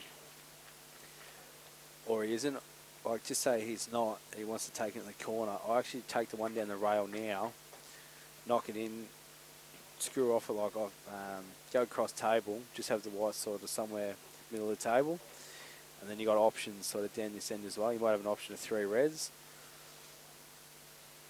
you can't really sort of cannon into those because you can actually knock them dead, can't he? So he has to play on them, doesn't he, Jake? Yeah. He's played on. That's a good shot. That's a pretty good shot. Yeah. Actually, must be on, because he's actually looking at that, and Yeah. he looks a bit I disappointed. would have. He's going to go quite a little bit This further is right. another thing too. Like I would have left that ball, just once again, just for that insurance. Like the shot before, I would have taken these two balls out. The shot before, well, last shot, I would have got rid of them then. Yep. You know, you could have left that red there, rolled the one down the rail, the red into the middle, and then use that just naturally come out. So if he's landed too straight on this, then all of a sudden you're forcing it. Yeah. So I would have left it just for insurance again, just in case something like this happens. On this? Yeah. Well, yeah, maybe, good point, Jake. Yeah. maybe, but that's just my theory Yeah, well, on that's the percentage, just isn't it? insurance. That's utilising the percentages right. Yeah, in the just in situation. case something goes Yeah, wrong, you've 100%. just got that backup ball. Yeah. And so if he's got to force this now, he may not, like I said, a young was just a little deceiving. You may not have to. You may just run through and you'll be on either red. Yeah, I'm not too sure he can. Actually, he could have there. Yeah. But the yellow might have been, he couldn't Yeah. have maybe played it with much more pace than that. I just reckon if he took out those two reds when I said to, Yep. you just had more options down here. 100%. Where now he's got a tough, like this This is a is tough shot. dodgy. This is dodgy. Yeah, this is dodgy. So I would have taken him out first and then had more options down here.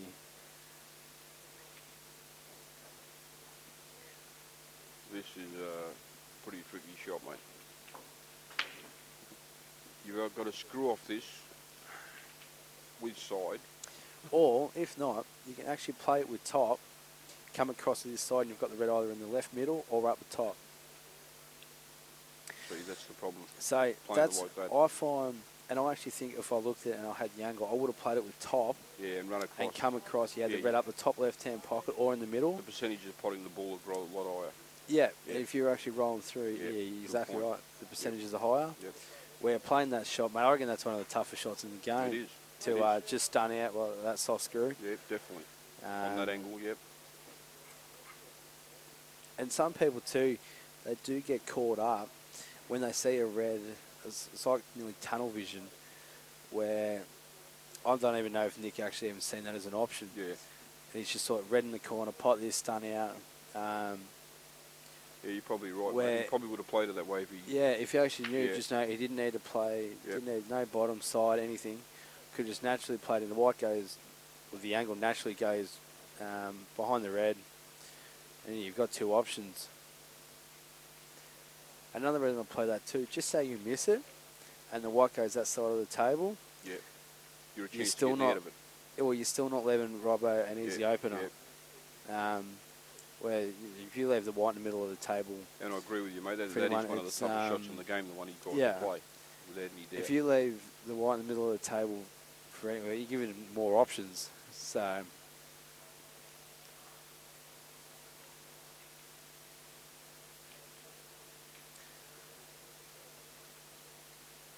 So Robbo can. Another thing too that I play here, Do you reckon the yellow passes the red? regardless, I actually play this for the white to land over that right hand side of the table. Yeah. Play the yellow down the rail, and then the yellow that's off the rail into the middle. I actually Okay. just run. I actually Yep. try and land as straight as possible. I Yeah. can this ball Yeah, you in need to be off the straight if middle. you're going to play that, don't Yeah. you? Yep.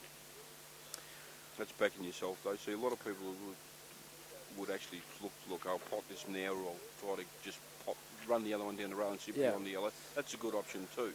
But you need to have the right angle to Yeah. play that shot, don't you? See, I just when I'm in positions like that, I just back myself. Yeah.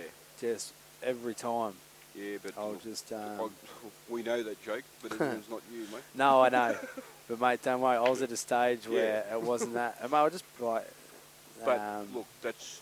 I tend to have the same sort of thought pattern as Jake there. You know, the less shots you give your opponent, See, the if less you- chance they are of beating you. Mate, if you come off the red here and bounce it up somewhere similar where it is, maybe just a bit wider, and take the white across table, mate, Robbo's not like... It's... Oh, even that's perfect. Yeah, that's perfect. So Yeah. Robbo's all of a sudden back in Yeah. a position where he's in trouble again. Yeah, he is, Where yeah. I'd rather, if I'm going to lose a frame, Yeah. mate, I'd rather have a go But- at getting position. Yeah, Yeah, but I don't think Marc expected to leave Nick that edge on that red though. Well, exactly. So, if you get the snooky, you're yeah, probably in the box yeah. too. So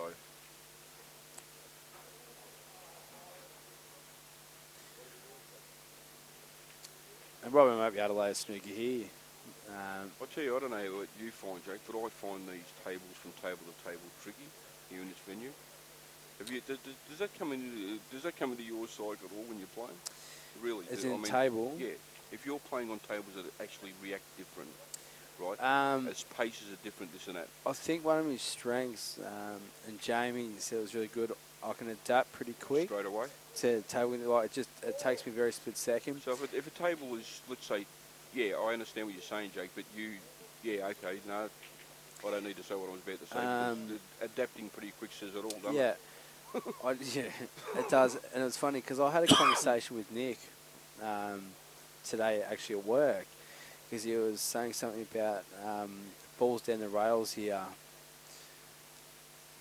This actually might be a really good shot here. Really good shot. That was the right shot. Good try. I think Nick's Actually, just I tapped think the he has table. actually. Yeah, that's a great shot by. Yeah. That's a great shot by Robbo there. So we'll get back to that conversation you're having, Jake. Yeah, today at work, Nick was saying about just the tables here, balls on the rail, like just to punch him in a bit down the rail, really tricky, like really. And that, oh. He's on it. I think he's on this. Oh, I think he's looking hard. Might be a baby It's got swerve. to be close. At work, we were talking about the balls in the rail. It's tricky, and he said to me, you can't play him at pace, like a certain ball in the rail. And my theory, I said to Nick today, I said, mate,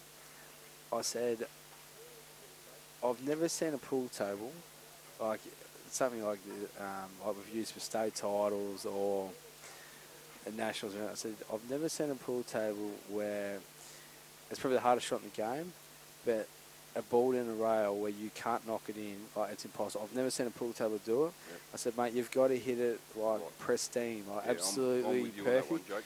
But I said, mate, I'll never use the table as an excuse, like for a shot that's you know not on. Yeah. That's just Well, my that's all theory. part of adapting. But I remember in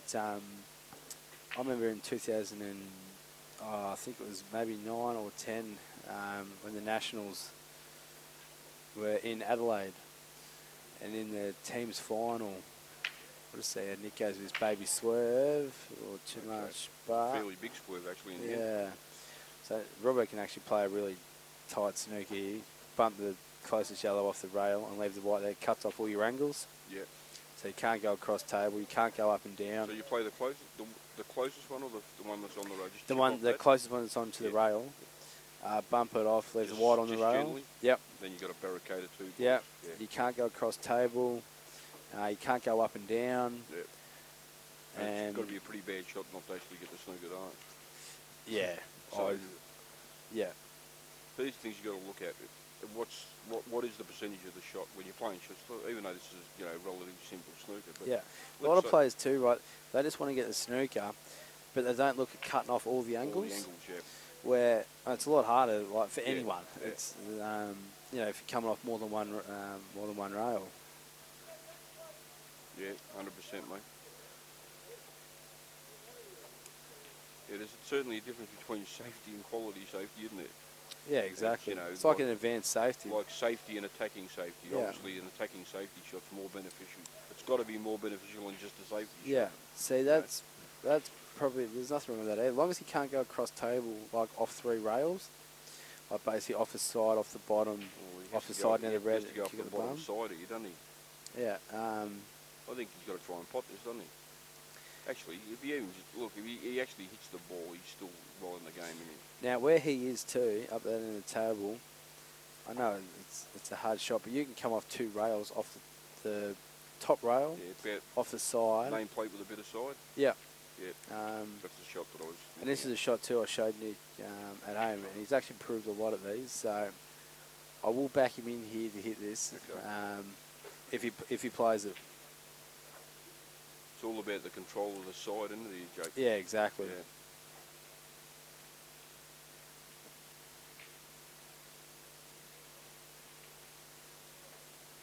Oh, no. No.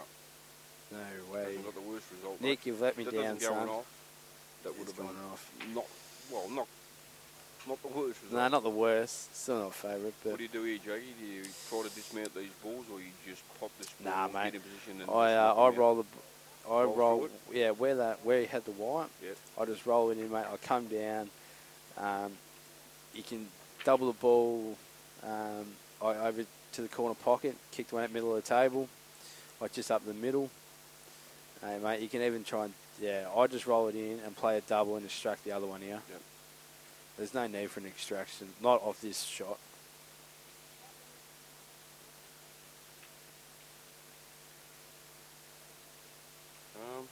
Marc's looking at the extraction balls, I think. Yeah, he is. I take the white to the left-hand side of the table. I just roll it in. I come down near the black. Yep. He went near the black. Bump them both. And, mate, it's nearly personal preference again, whichever way we're going to go. Is he taking this to the top pocket? Yeah. He is. I don't understand why he wouldn't just roll it in the middle and come down. I just think, even though he's potted it, I just think that's a harder shot than... Yeah, well, it is. Than, It'll be interesting to see why Marc actually has played it into the bottom pocket there. If there was any reason why he has taken that option. Play that well. Yeah, so I still... But it's not He's ideal, is fine. it? No, exactly. He actually got a good split, but... I tried telling Nick, and like I said, this is just... Obviously, it's personal preference, but just the way I go. When a ball's near a hole, I've tried to tell Nick, mate, you don't have to chase that ball. Like, mate, you don't need the pocket as much as it may... Like, just say the red goes to the rail, it may be a better percentage. But in a situation like that, I don't even go near the pocket. I just clear them both. Yep. Then there's just no... Like, I just going to cut your margin for error a touch. Like, if that yellow falls on the red or something like that, I know it's probably not like a high percentage of happening. Well, as you can see, Marc hasn't got this game won yet, has he? Yeah. Even though he's in the box seat. Yeah, I just... mate, if you double the yellow to the corner and pop the other yellow up middle of the table... But... Good shot. But the great QS that Marc is... Yeah, very good. Very nice action. It is.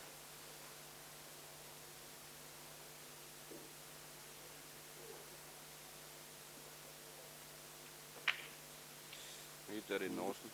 Well played. Good out by Robbo. So it's 5-4. 5-1 on the other table still. Yeah, a little mouse on the computer's died. What's happened to it? Let me just check in with Dan.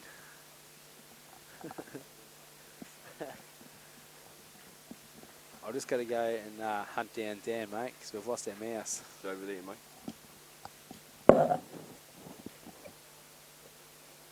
I'll just go and have a cigarette while Jake's doing that.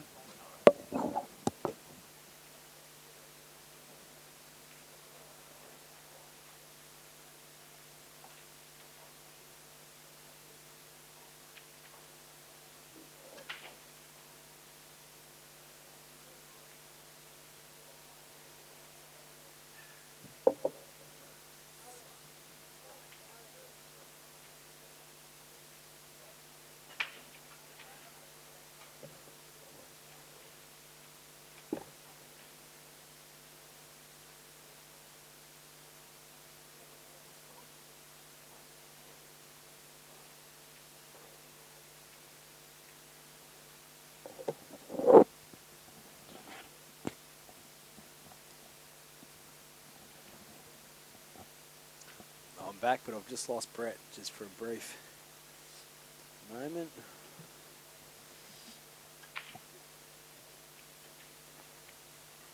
I'll just fix this score.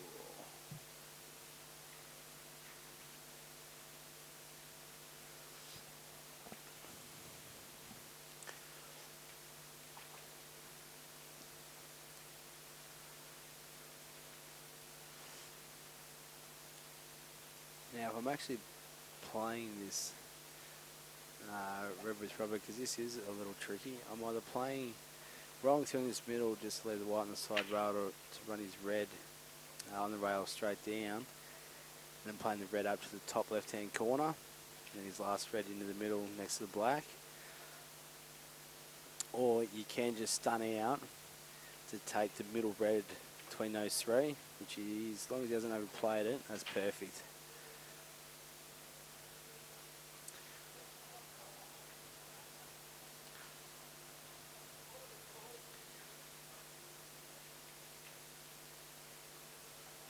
And you'll want to run down and leave the white high, so basically when he pots his red, he's running up the table.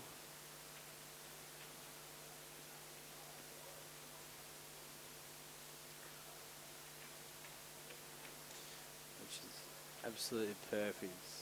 A little stun shot for the black in the bottom left pocket.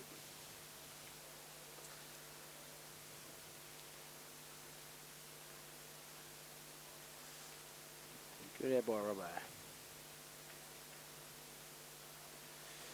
As we'll have a little look-ski at old Solid and Jamo. I will try and hunt down a score, because I know they've played a few frames since our last update.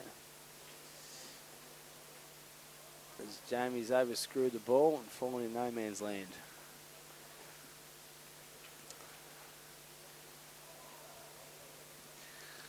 I'm pretty sure he might be snookered here.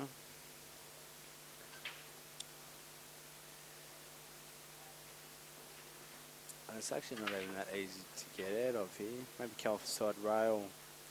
Or he's looking at now, just nudge the bottom red.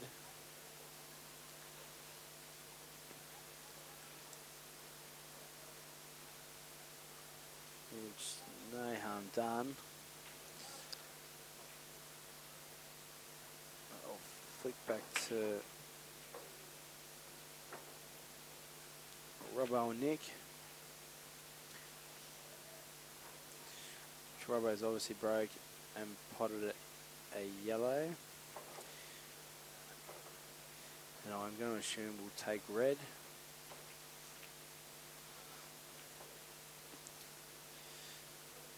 And like I was saying earlier, I'll take the two reds that are up Bork end where he is now. I'd clean them up first. I'll take the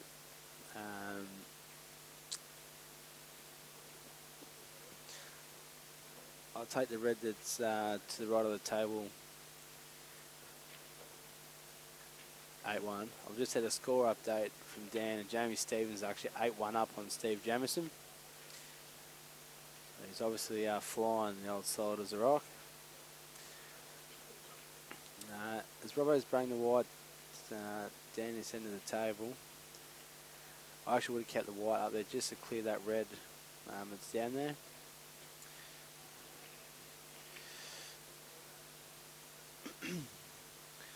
But obviously roll this ball down the rail. I roll this in, the white will stay there. For the red into the right centre pocket.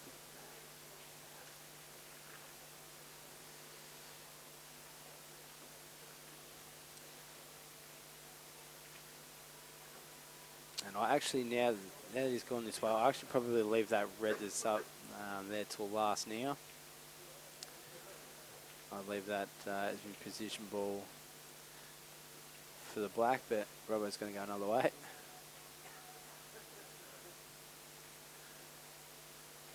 He actually had more angle than I thought.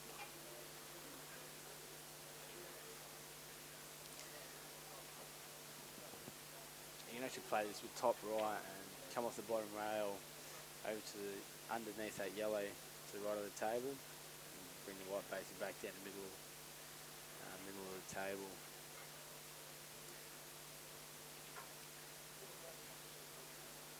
That's going another way again.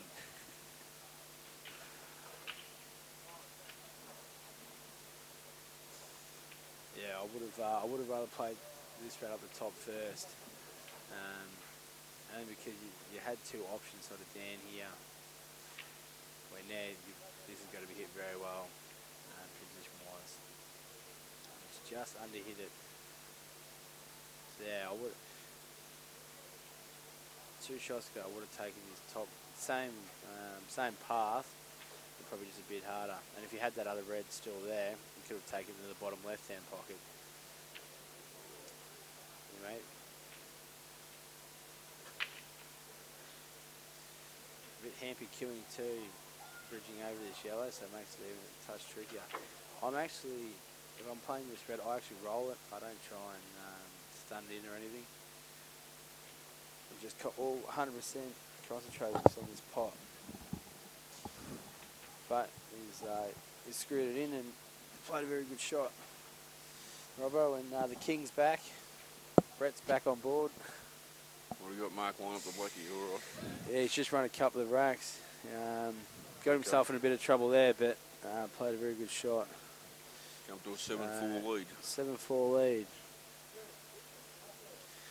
And I'll just jump over to Jamie and Jamie.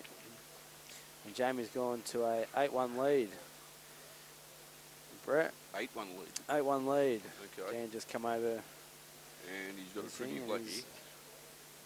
Which pocket, mate? Are you taking in the centre or the corner? I played up the corner here. Yeah, so do I. Yep. And Jamie's eyeing that off as well.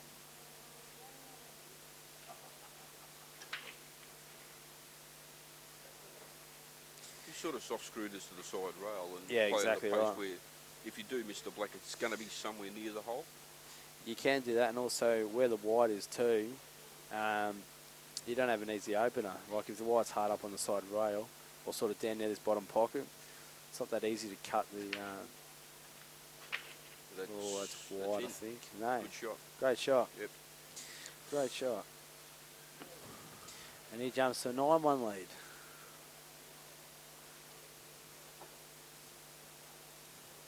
We haven't seen a lot of that match, so we don't know actually what's been going on there. No. But Jamie seems to be cleaning up when he has to, though. Here we have other scores from the other tables. Joe just brought them over.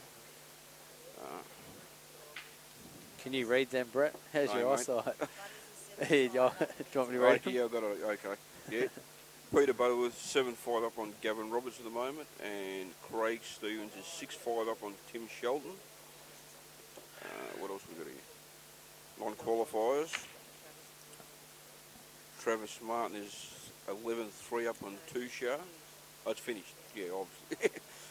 Josh Ball is 7-3 up on Fu, and Michael Zupa is 8-5 up on Jason Foster, and Paul Pike is 5-4 up on Dan Lynch. Thanks, Jojo.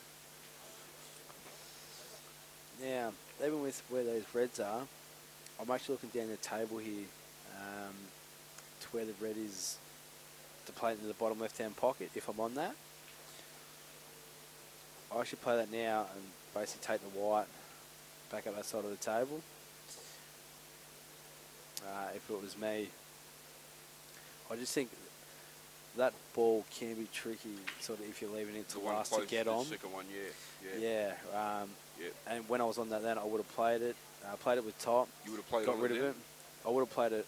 It goes across the table in the bottom right-hand pocket, doesn't it? I'm not sure. It looks like it does. If it does, different story. But even still, before you put that ball in the middle, I'm pretty sure he was actually on it then, and I would have taken it, taken the white up. It's just, So what's he going to do here? Try to find the gap? well, Or cannon the yellow, or?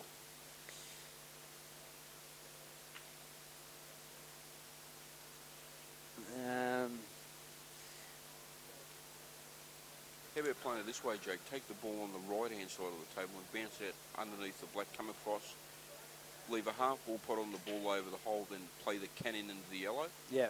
So that's fine, but I just reckon that when you had the opportunity to take it instead of trying to like you can cannon the yellow, but once again, if you cannon it thin or something like that, I just think you got a margin for error for it. Yep. Where if you actually took that ball, mate, I reckon Robbo's probably gone out, he probably would have gone out already if he just took that. Well, this is all about this shot, isn't it? Yeah. It was just giving you more options. I think get rid of it then. I could screw back off that. Okay. Yeah. Yeah, we couldn't see that angle, could we? No. That's made life certainly easier. So basically, the shot that he's playing now with top just to come up, hit the gap between the two yellows, you basically could have played first. Yeah. And it just may have been a little, a little easier. They don't get me wrong. So you're saying that red would have gone past the other red initially? Yeah. Yeah. If it did, I would. Yeah, that's the right shot. Yeah. I agree with you 100%. Like I said, just Absolutely. like personal preference. Yeah, no, I agree 100%, Jake. That's, I would have played that. I think Robbo's very good when he's got to play, sort of a foot or two, screw into a ball to get a cannon right. I think he's very good at that. This is or just picking the gap where he's got to screw like half a foot. this is tricky now, isn't it? Yeah, exactly. Well, the white's running a bit. No, he's got the black. Yes, I thought he was missing the black. Yeah, played it really well. well. No, he's played it perfect. And another out to Robbo. 8-4.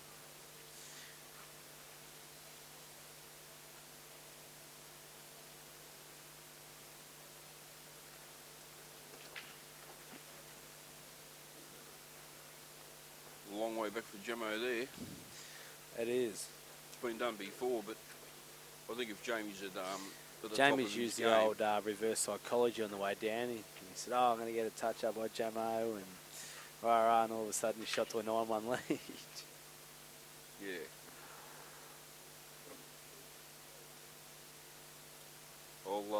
Turned into a gym junkie. Has he? Oh, mate, Oh, that's all you hear about. No, it's good, mate. You don't get a conversation unless you're talking about the gym. That's good. That's going to be good for your life. The steroids that he's on. And no, he's not. All right, Jake, I'll put you on the spot a bit here, mate. Yep. Who do you see as your firm favourite eventual winner of this comp? Mate, I'll say Robbo, Yep. which I've thought all along. Yep. With the guys to the left,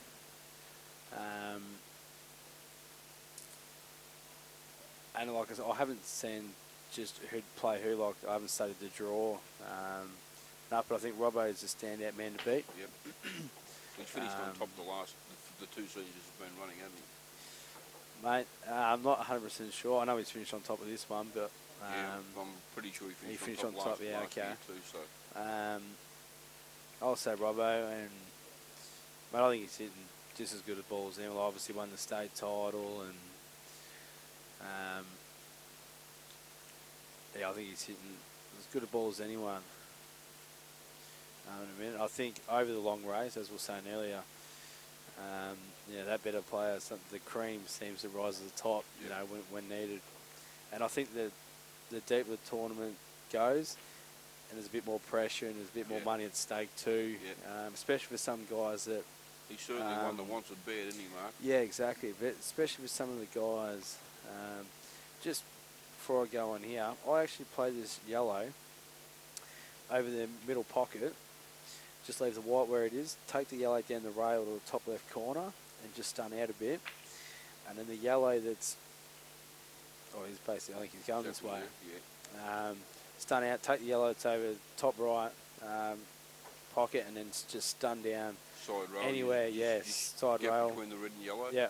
Yep. And you can nearly, I don't know if you do this either, Brett, which I do. Yeah. And this is a prime example, I actually choose like a mark down here to land on, or contact. Like, I don't actually sort of choose it. Actually, I do choose a mark. So I've got a spot in my mind where I want to land. Yeah. So it's just the same thing. I think it's a really good and Marc needs sort of to mindset to get in.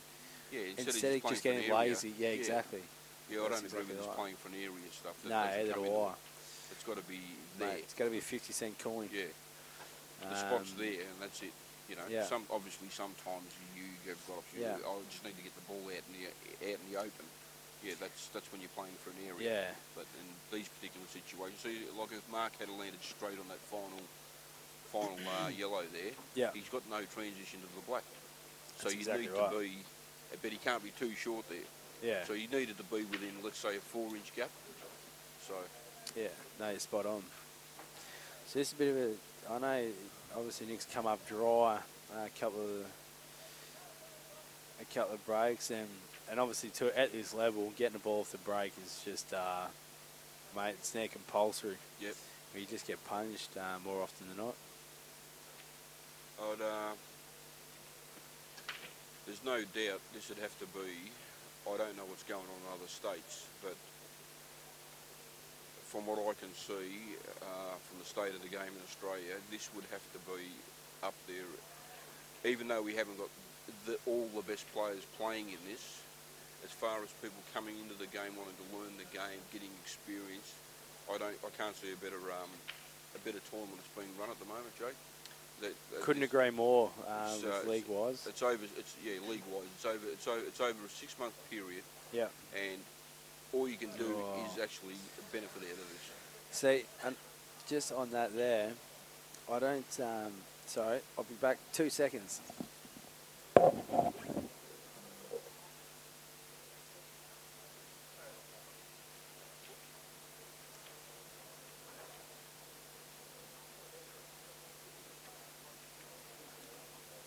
So we've got Marc with 2 shots on reds here, with a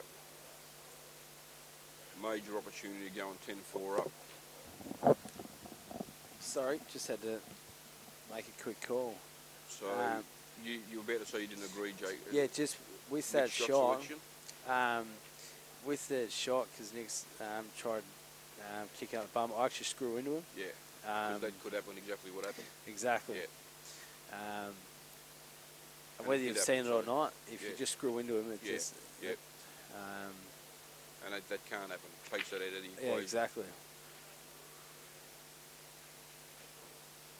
Marc is not looking himself in an ideal spot here, but he just bumps his head now, Jake. Has he still got 2? He's got 2 shots, so you just bump his head, don't you? Yeah, I actually, I'll probably play it with right-hand side. Yeah, exactly. And get come in the middle for of the one table. Get a yeah, bit higher. just below the black. Yep. Right-hand side. Okay, yeah. Coming down the table, are you? Yeah. I actually come down the table off that.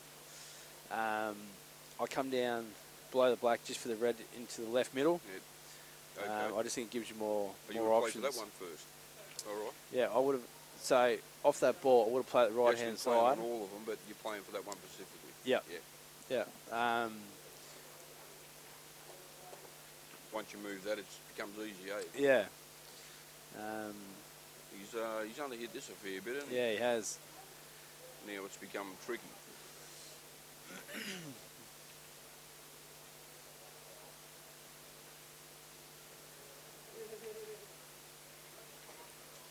But he may be, depending on how he feels like, whether he takes the ball on in the middle. If I'm actually playing this He's shot, looking at a double, is he? Or double look onto you, Jake? yeah, that's if the double's on, it's the right shot, for sure. Which he's looking at now. Yeah, if the double's on, I think it's. Looks on, don't it? Yeah, that is the right shot.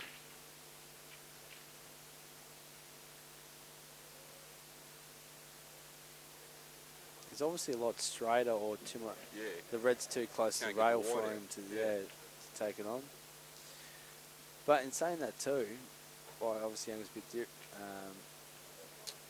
touch the tail, but even if the white was where the red is, could you just naturally roll the red into his bottom left-hand pocket, take it off the side rail to the middle of the table for the red in the same pocket again? I don't know. I'm not sure you saw off the angles there, but He's got the yeah, double. that looks good. That's a good shot there. Still no gimme here. You have to be careful. What do you do here, Jake? I'll be playing for the one in the middle of the table more here. I'm playing for the red over for the middle. He did play for that. I think he did play for the one in the middle, but he's actually landed all right in the one in the centre pocket now. Yeah, that's the one I meant. I'd actually You would've play for played that. for that? Yeah, I would have Yeah. played for that. Yep. I think I would have played actually for the one in the middle of the table, but just bounce back across. Yeah. Just roll in and pop the black and Yeah, I think once but again this has landed the right angle, isn't it? yeah. Yep. I think that was another like personal preference again. Yeah.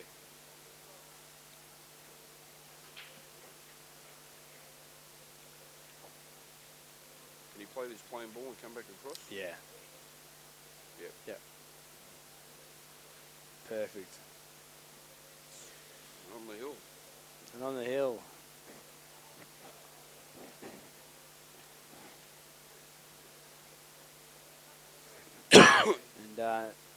and And just like that, from 4 all, Robbo runs, I think it was 4 or 5 racks, Unreal. which,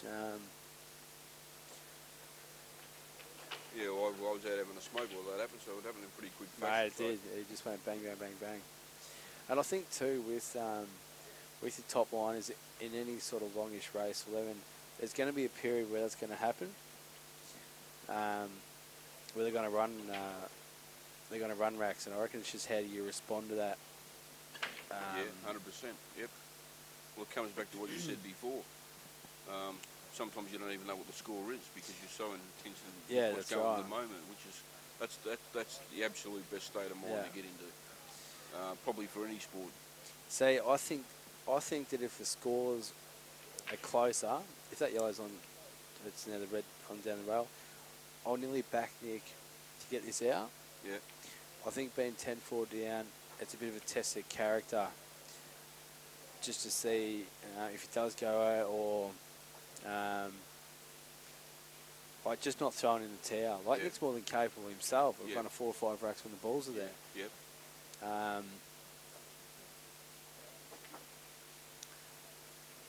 Yeah, good point, mate. So yeah, I'm really interested to see sort of how he. See, Graham Wright's made a comment on the stream here. I believe Jamie had the same scoreline against Gemmo when they played during the season and ended up going 9 or before Jamie won. Jamie won, okay. That's an interesting stat. Well, I'll tell you what, anyone that can come back from 9-1 down against Jamie Stevens. Oh, for sure. Whether Jamie's playing well or not, it's a pretty big effort because he Nick's doesn't give fallen about a metre short there. Yeah, a long I reckon he had to go the right-hand side of the table. Yeah. Take the yellow down the rail. Yep. He needs to produce something here, doesn't he? Yeah. I like watching him play when he's flowing. Yeah. Like, mate, at home in practice, I know he's trying to make sure of it. Yeah. But I reckon sometime if you just don't play that natural, what you do, you're not in sync. You're a bit out of rhythm. Ben Noonan is probably the best in the country. I've seen at that. Just as maintaining his rhythm. Yeah, or as in, mate, the way from practice to comp, mate, I don't see a lot of difference. Well, you got a very good point there, Jake. I believe to be one of the best, you need to take your practice game into tournament. Exactly right. Yeah, that's right. That's a good recovery by Nick. That's another thing too, though. Playing Marc, I don't know if you found this, Jake, but Marc can tend to throw you out of your rhythm. So sometimes you can, you just. Do you play? See, another thing too, where we could talk all night about the factor. Yeah. And a lot of people play the opponent, not the balls. Yeah. And mate, I've had people say to me, "Oh, what do you think? Like when you play Benny or your Robbos, those blokes?" And mate, I'd nearly look at it dumbfounded. Yeah. So what do you mean? I understand what you're saying, 100%. And that's where the factor, because they're like, "Oh, I'm playing Ben Noonan, all those blokes," and I can understand why they're asking the question. Yeah, it is a mental thing. Yeah. And mate, I know I had it when I was younger, when I was playing the blokes. Like, I was half shitting myself playing them. I'll tell you, because I don't play as nowhere near as much as what I used to, Jake. Yep.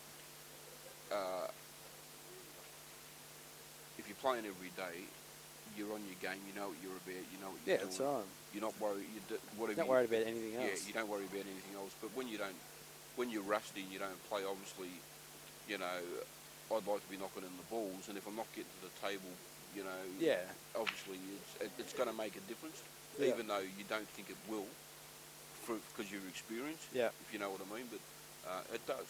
It does make a difference. You're not sharp. Yeah, I agree. In that sense, it does definitely make a difference. Yeah, but that is a very good out, Nick. Very good out. Yep. Good out. But once again, I've had, like I said, I've had people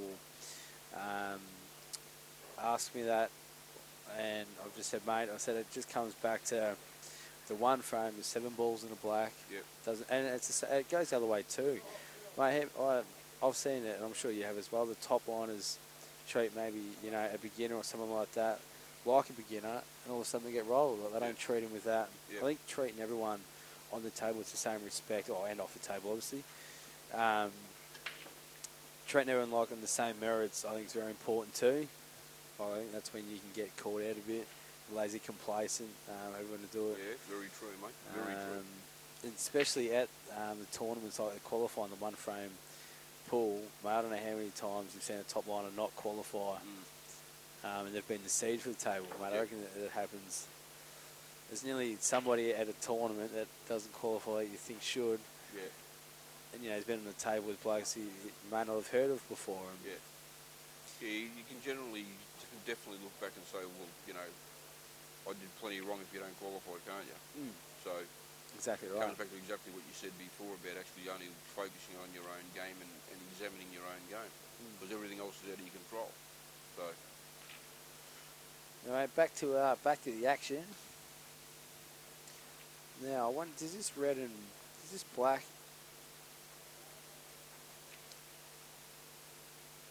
onto the red go? I don't think so.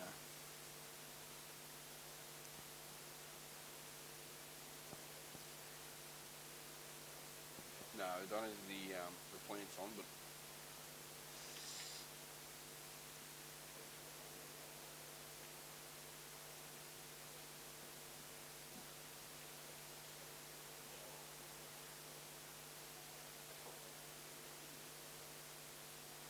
I know one thing's for sure, and obviously, you are one that's very good at this, Jake, the transition from, just, a great play to tactical play from shot to shot, from game to game. Yeah. It certainly takes, the word experience, you can't use it enough in that situation, can you? No, you can't. So, if you can do both like yourself in those situations and just know what to play, 95% of the time, because sometimes all of us get confused on a pool table. You just can't really think of something to do. That's right. But that 95% goes a long way to someone that can think of right, say 85% of the time. That extra 10% comes into play a lot. Obviously, when you're playing better players. So, just on this quickly, I don't know if this red goes under the yellow or if it goes.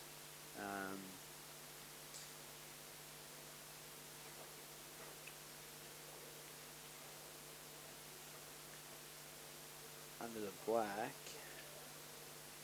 So if the red goes underneath the yellow and to the left hand side, what do you do? I'm playing the red under the yellow, just to open the pocket up at least. Yeah,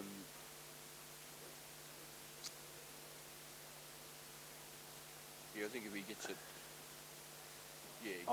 if he can take control of his pocket with his shot, that shot will just open it up, clear the yellow a bit. Because I'm actually wondering, he's not looking at playing it, right? No, he is. He just had the. He was looking at playing it, yeah. Well, he obviously could. Touch hard it's perfect. Touch hard was great, wasn't it? Yeah. But even still, I'm actually cannoning this red now off the side rail, and if you can, maybe even a soft screw with left hand side and try and put it up behind the red up the top left hand pocket. So promote your bad ball. Try and get the snooker as well. Yeah. Mate, you get the snooker, you nearly. That's the shot that I play, and you can actually nearly play the red over to the left towards the middle pocket. But Robbo is confident knocking this double in. Well, he hasn't played a double in, mate. He's played on the ball in the middle pocket, I think. Or has he? Well, I'm not sure if he doubles on. I think he's played for the double, but it doesn't seem like the kind of way Marc would go about things. No, maybe not. The way the percentages, isn't it? I actually thought he would have played the shot that I said, just running off, promoting his red. Yeah, I think that was a better shot.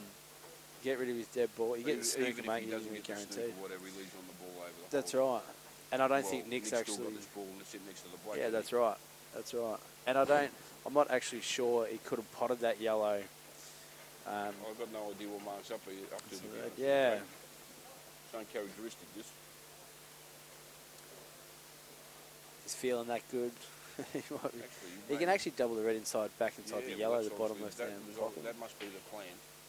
That must have been the plan, I think. Yeah, alright, well. I don't know. See what happens. Yeah. And there, as I don't like it, it's still not. Well, he's... You've still got to pot that red, and not be snooping on the black.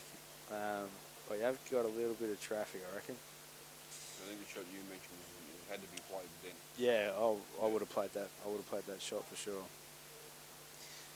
Gemma's But got I'm not the going to 9-3 doubt there. it. The Yeah. bottom Yes, we have. I'm still not going to put it past Robbo. Well, he's relying on a double, isn't he, Jake? Yeah, he is. The fact that he never moved the yellow at all when he potted the red, even slightly more to the Okay. to the left, So I just must mean that the double is a good chance. yeah. Now that he's played that, I would have played that red for sure now for side rail to promote it, like earlier. Yeah, for sure. I don't like Well, that he's because got a now slinger, but it doesn't do a lot, does it? it's no, that's right, mate. I'm actually trying to pot out here, Yeah. and I'm potting the ball over the hole. You got a yellow in the middle, you got a double. It's a shot to nothing. Shot.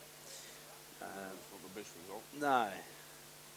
He can bounce us out though if he wants now, can't he, Jake? You can bounce it out, and you can take the. Actually, He can't really. I think he has to bounce it out, mate. And just bring the white back to the top rail. Get the ball out in the open. Just make sure he doesn't leave him up on one of them. Yeah, that's right. As long as you don't leave him the one up the top, then And that's fine. I think he has to bring it out now. If he doesn't, Marc will probably be lining up a double in a few shots. Yeah, that's right.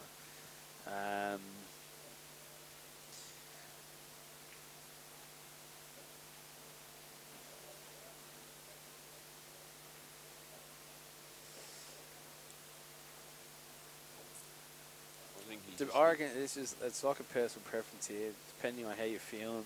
What about running this one up over the top pocket? Is there any value in that, Jake? The yellow up to the top left. Yeah. I did look at that. The only reason I didn't like it is you're going to cut in the yellow. You're probably going to go straight in the yellow, and if you do pot it, your hand's sort of maybe a bit forced potting out. That's not too bad. I don't know what sort of angle is left, Robbo, but in saying that, if mate, you can nearly hit that thin if you can. I don't know what his angle's like here. I'll tell you what, if he gets this out, Marc, he's if you take the white up the other end, anywhere over near that red over the top left pocket, and if you've actually got to play rail here first just to miss a yellow, you're actually big chance like rail, red rail and the white with the top to go up. Yeah, you're still actually half a chance to get a sneaker up behind, providing you don't hit it, like with the other red. And anywhere over that side of the table with the white, mate, Nick's, he's got one ball to pot, unless he plays a really good safety shot. If you're attacking, into the corner to get an extraction, get a result, that's providing Robbo can get through. Yeah. Through here. Well, it looks like he can. I think they need to bring that yellow out of the shot before that shot then, Jake. Even if I agree. The ball and ball, okay, Yeah. still got to get the double done. Yeah, I do agree with that. But this could bring two shots too, so. Yeah. It has. Yeah. Get the yellow. Yeah. I'll tell you what, if I was Marc, I wouldn't be totally disappointed, but it's not the worst result, is it? Even though you don't expect to win the frame, there is some chance you could get back to the table. And especially if you, depending on what he wants to do, what do you do now? You bounce the dead one out, Jake? Yeah, I do, mate. I don't try and face cut the double, but I play it full. Yeah. I wouldn't have played that way. That's too full. Yeah. Unless this goes under the black, that's probably a blessing in disguise. But I actually play that. He's probably hit it. And just soft stun it. Yeah. Stun it. Yeah, you could have done that, or play the double, just either a bit fatter so you don't actually, or get the double kiss like he's just done. Yeah. Play it a bit thinner. Yeah, you got to make sure you don't get the double Yeah, kiss, don't you? yeah, exactly. Or if you do if you do get a double kiss, make sure it's the white coming, like it bounces off the rail, comes back up and kicking it up the bum, if that makes sense. Yep. I don't think this goes. All right, he's still going to be. Yeah, okay. He's still big favourite, but point is if Marc drills his ball, he can go out. And See, he has no option. I don't like that shot. Obviously, it was tight. Yeah. But I'd actually rather try to get position on just cutting it across by having a whole pocket. Yep. Especially if that if that didn't go clean. And he had two balls, like one in the middle. So where was the white? It was behind to the left, wasn't it? Yeah. I think one more retaining shot there would have been good. Yeah, exactly. And then go about and what you said. he probably could have played a shot where he kicked it out and just stunned up onto the yellow. Yeah. Like just half a ball, kick point, it out, and you can just stun up onto the yellow. Yeah. Well, you know, back yourself, knock the ball in up the top, cut the yellow in. You got two balls in there, either middle. You know, get positioned to cut it across into the bottom left corner. Well, they reckon the ball's on the other tail, so it's obviously 9-4 now. Jamo's won three on the spin. Graham Wright, you might be right on the money.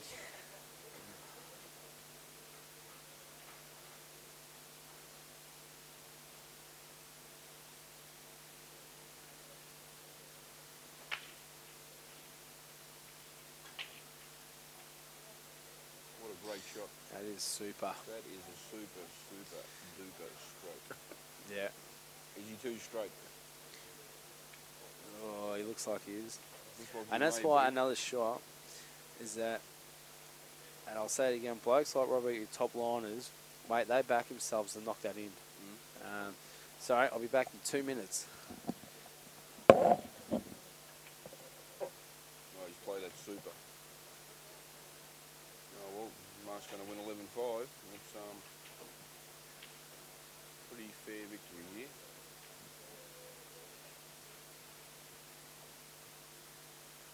Great shot, those last two shots he played, the long pot and the ball on the rail, 3 in strokes.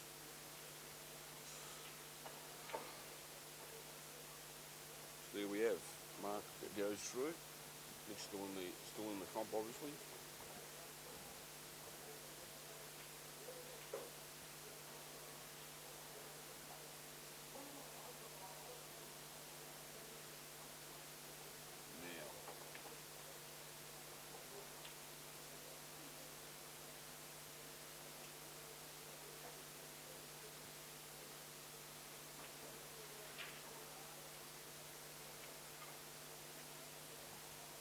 I've got no idea how to get the other game up here, so I'll have to wait for Jake to come back. Where is it?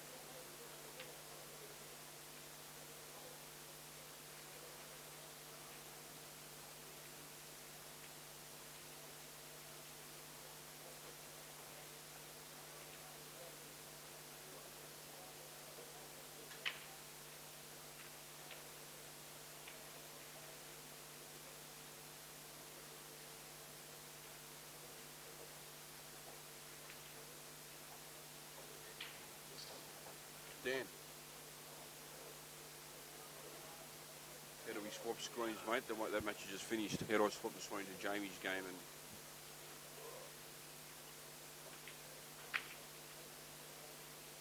just reorganise that for us? So, thanks, mate.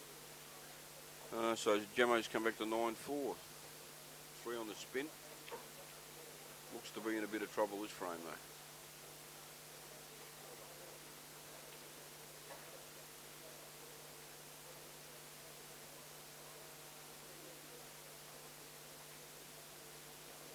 Not an easy air for Jamie, but definitely gettable.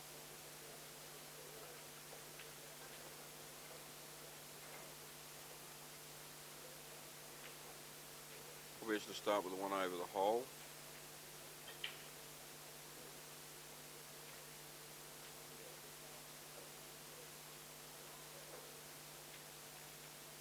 Okay, all he needs to do here, it's just work his way down, obviously. Xavier hit that a touch. I don't think he wanted to come that far down the table. I think he wanted to be straightish on the ball and closest to ball.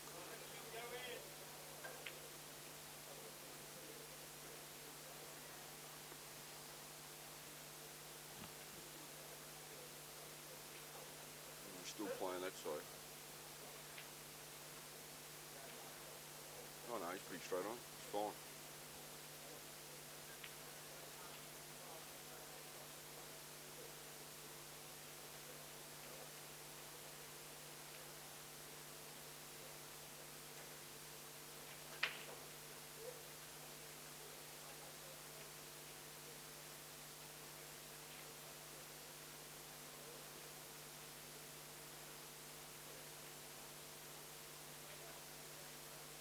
Probably just stun down to the top rail here.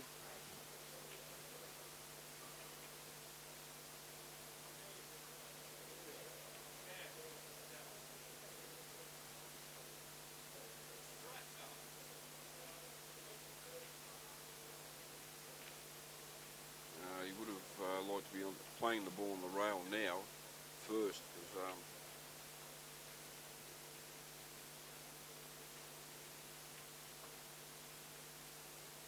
very hard shot to put the ball on the rail and stun up for the one on the right hand side rail.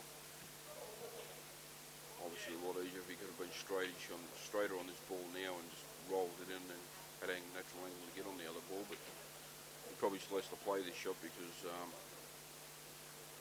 I can't see how he's going to be able to pot the ball. It's easier to pot and retain position off the ball and still make the pot the one that's on the rail. So.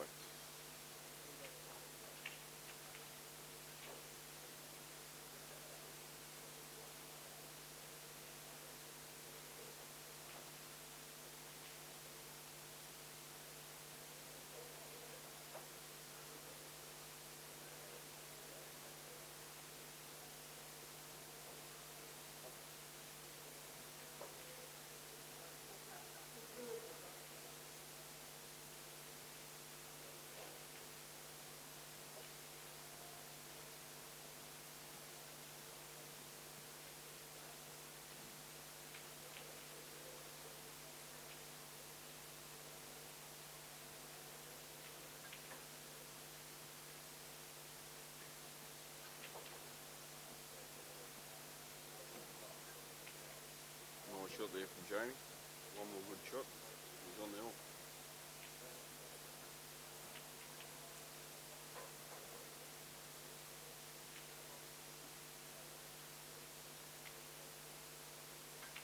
Good pop.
Gemma's got a rid off the brake, so Jake's back, he's back now. Jamie's gone on the on, mate, so Gemma's just followed the rid off the brake. Did Jamie won that last frame? 10-4, yeah.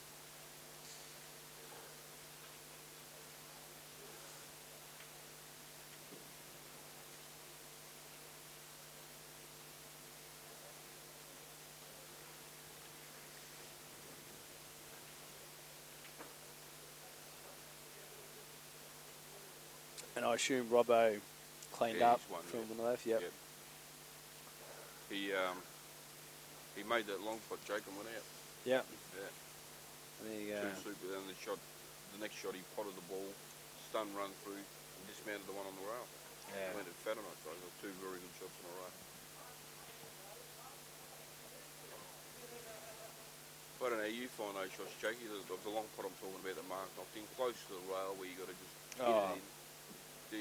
What's your percentages? Mate, for like Robbo's caliber, mate,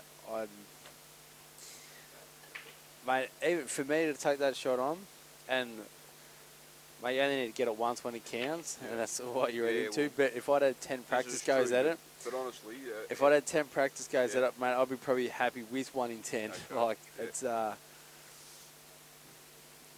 you're right. You only have to get it when it counts, but you know, that's the kind of shot that's just like. But it's funny, right? When I don't know. It's just you see more often than not, though, those top line players when they have to knock that big pot in. They seem to get it, yeah. But they seem to get it, yeah. Yeah, I agree with you there, 100%.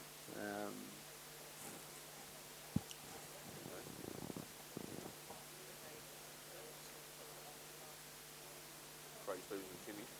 Oh, okay. All right. There's a good battle going on there. Craig Stevens and Tim Shelton. It's 8-7 to Craig Stevens. I think we going. Camera going there with it, Jojo? Yeah, there is. Yeah, there is one. Yep. Okay, cool. No, I was just about to ask your opinion here, how you go game, but Jamo's. He's very good at that now, Jake. I'll tell you what, that match that I play and other matches also, and the fact that he made the team this year, yeah, you just can't do it unless you've got a lot of quality about you. No, that's right. That's You're spot on. you know. But this particular match I actually had with him, like I said before, I wasn't disappointed in any way the way that I actually played. Yeah. I thought I was playing reasonably well. Yeah. And, you know, if I'm playing reasonably well, then, you know, I'm obviously knocking balls in. And from, I think it was 5 all or 6 all, I just didn't see the table again. Yeah. And it was just quality.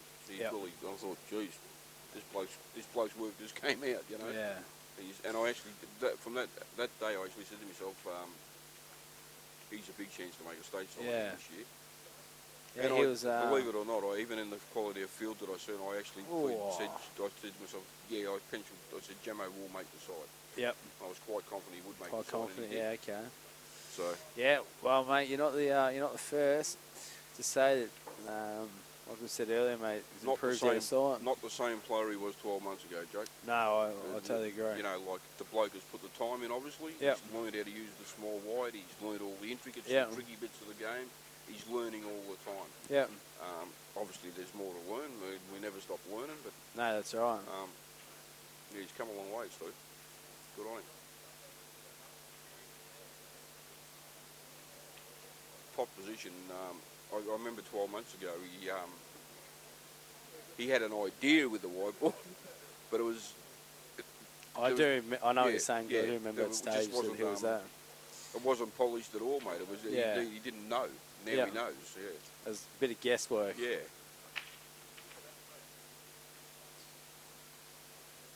Ooh, cliffhanger. Safety break. And no ball down. No. Not a bad result. You put the cat amongst the pigeons here, mate. I play this yellow, the one that's right in front of the white. I play it down just into those clusters of red and stun the white off the bottom rail just behind the other red. Yeah, that's all you can do in it, Jake. I can't see what else can you do, really? Which you don't even know which balls you want yet, do you? No, that's right. Probably yellow. That's why I'm not afraid now to put the cat amongst the pigeons. Yeah, because it doesn't really. Put it down there and see what happens. Is that what it's not what he's doing? No. Okay. Probably actually hasn't seen it. Has he lifted him on the yellow over the hole? Yes. Yeah, if he has, I think so. It's got to be a mistake, I would say, if he's done that. Well, Marc just come over with his better in. It was 5 all at one stage, and I went out for a smoke, and I come back, and it was 4 all, 5-4 or something, and I went out for a smoke, and I come back, and it was like 8-4. Went bananas. It doesn't take me long to have a cigarette. Jake just said Marc just went out from everywhere, so that's what happened. He did. That was the difference in that match, I would say. Mate, we haven't seen much. Yeah, haven't watched you go do it. Sort of done mostly yours, and then when he's racking the balls or something, we swapped over. But Jamie was 9-1 up. Going to 10-5 now.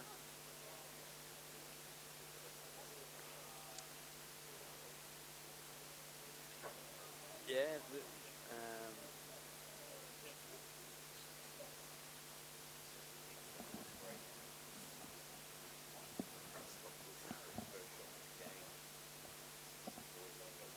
Yeah. Okay.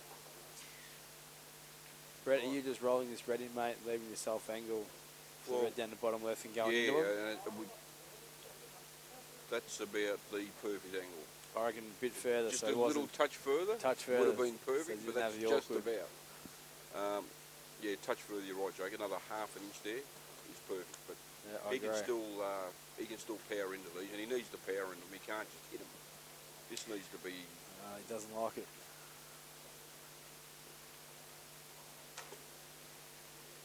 That's a pretty good shot. But there's nothing wrong with that. Or Not as good a shot now. do you What are you still, doing, Jake? mate? I still cut these cut it down in? outside What, the you yellow, go yeah, there? mate. I don't think you can get it neat over the pocket. But mate, even on the You're trying to get it far over the hole, right? yeah, You're not trying yeah, to pot it, yeah. just to cover yellow. I'll be actually playing it. Obviously can't get net over the pocket, so you're gonna leave it open. But I'll be playing it off the jaw, just in front of yellow, but not hard up on it, so you can still cut it, Yeah. like still pot it.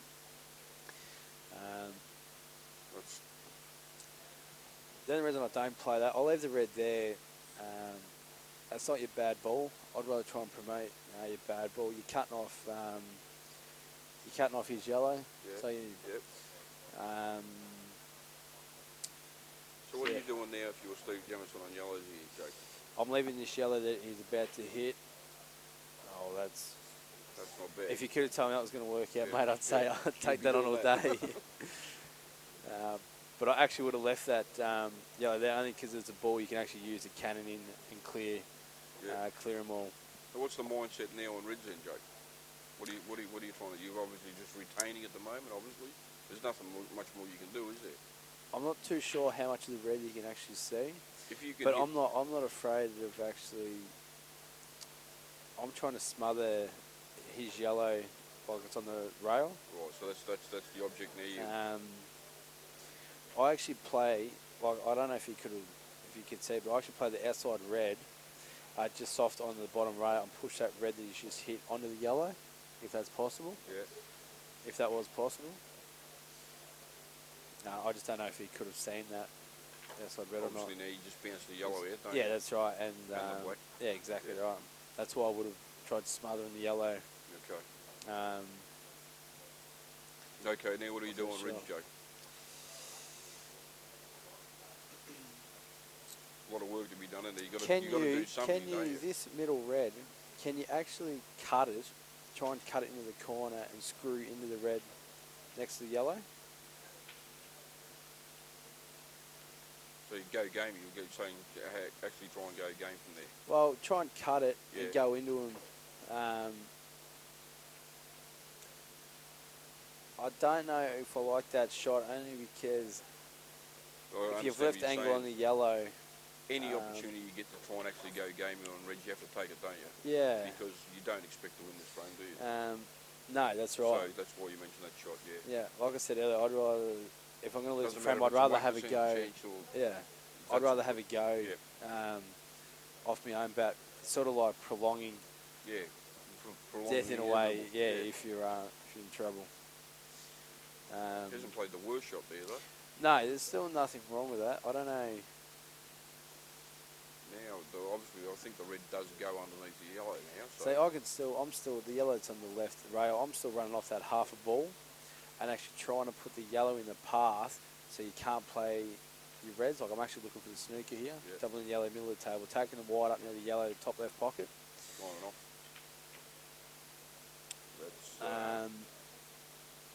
That's a disaster. Yeah,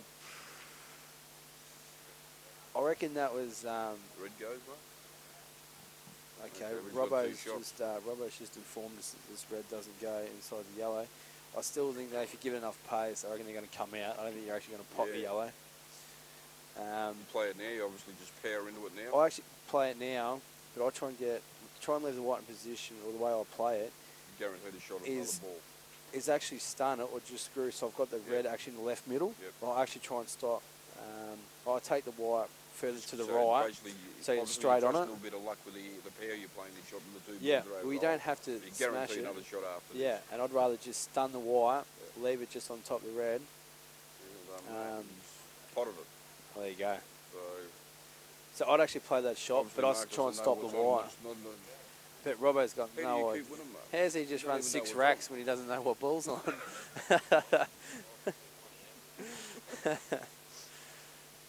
Marc doesn't see the game like the rest of us see it, obviously. I don't know, Brett. I don't know about this, mate. Yeah, I'll be me actually either. running off the other red, this just is a bit- bumping it out. Sort of like that, yeah. That's I would have gone the other way. the other way, yep. I would have taken the red middle of the table, so you got it in the middle. Yeah. Roll the one in the corner, and roll the red in the middle, and the Yeah, white naturally goes up. That appeared more logical to me too. But You're just not dealing with any sort of traffic then. You don't need to have he any can side hold on this the though, wire. can't he? Yeah, that's right. It's just basic stuff. Yeah, isn't it? exactly. Just using natural angles, basically. I'm pretty sure he can hold this though, can't he? Just roll it in. Yeah, you can. But then again, you don't want to be straight on the red either afterwards, so you need angle to get on the black. Well, I actually watched I actually think that. you I can reckon screw back off this. actually might be perfect. He's fine. Marc's wondering if the red goes. Well, I can tell you one thing, Marc. One thing I do know is this red does go. We are screwed to the car park, but And he's nearly trying to use himself okay. this for the match. Can Jamie miss this black?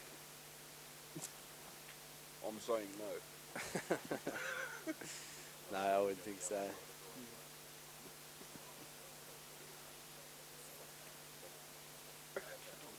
Marc can't be bothered playing Jamie. The win to Jamie Stevens 11-5. So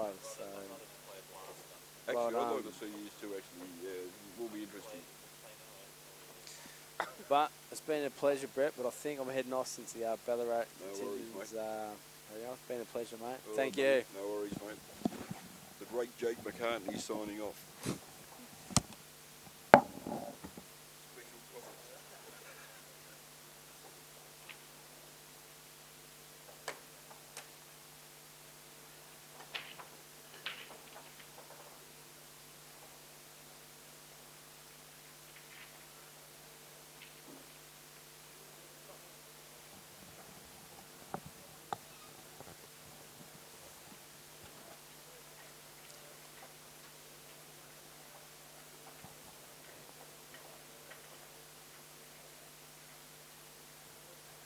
I've got no idea to get these other screens up. I've got Timmy Shelton there, playing Craig Stevens.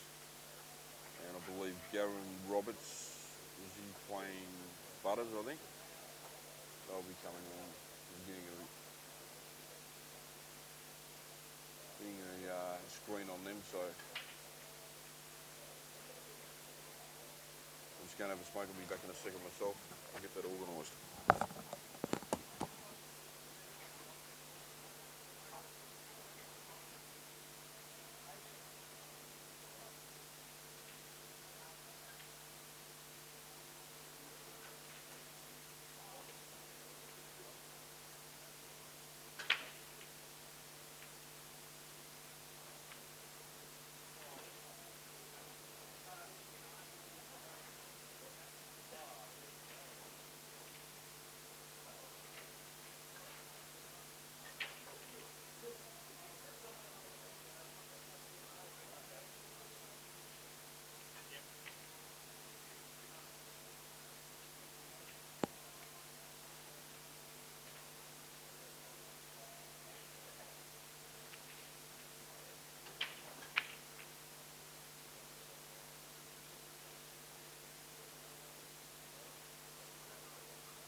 Pike, you just joined me in the commentary box, so.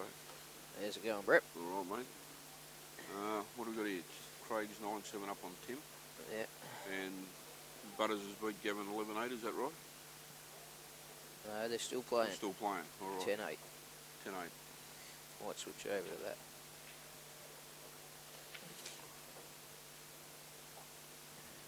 What do we got? Peter on Say Peter's on the yellow. no, it's Gavin playing the red. Yeah. Well, this is going to require a deep screw, and I think he has to play this across and back and put the black into the bottom left-hand pocket here for mine, Paul. Yeah. Bottom right-hand pocket. I'd be loading this up with bottom left, Brett. Yeah, you know well, me. yeah, but you still got to. I still think that this requires coming back and across. Yeah. Like so, yeah.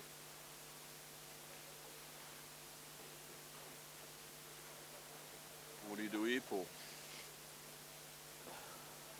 I think I'd be just chipping it out and bringing it light to the pink spot on the snooker table, the black. Put it in the line between the yellow. Yeah, just leave the white basically where the black is, just to the left-hand side of where the black is, and let Peter have a shot. That way, no matter what Peter does, unless he snoogers, you've got pockets, an open shot on the black. Yeah. If you run it too far to the rail or whatever, you know, half by kill the black, then it's The tighter that you can leave the white to the cushion here, the better. yeah, that's right. Just sort of bounce it out just to the right of the pink spot, or the top side of the pink spot as we're looking. You could even have a go at the middle pocket, but you risk hitting the jaw and it goes killing safe. the black, yeah. So he's done what you said, Paul, Yeah. and and he got the result that you were. Gives Peter a chance to get back into it. Yeah. I don't think that's the right shot, mate. Yeah. I think just bouncing out's a better shot there. Even here, you'd just be bouncing this yellow up table. Yeah. Leave the You white. really don't want to be leaving Gavin a straightish long pot on. That's a good shot. Yeah, it's a very good shot. Even though his yellow's hasn't really been promoted, It's a nice white. yeah, nice white, and yellow's in a good position to. Can't- He's got a double. Yeah, it's about all he's got. I think once again just chip the black out, Paul. Unless the Yeah. yellow does go into the middle pocket. It's an easy shot in the middle pocket. You obviously don't play that shot, but Yeah. triple maybe. Hard off the back cush. No, look, side rail into the same pocket the black's on.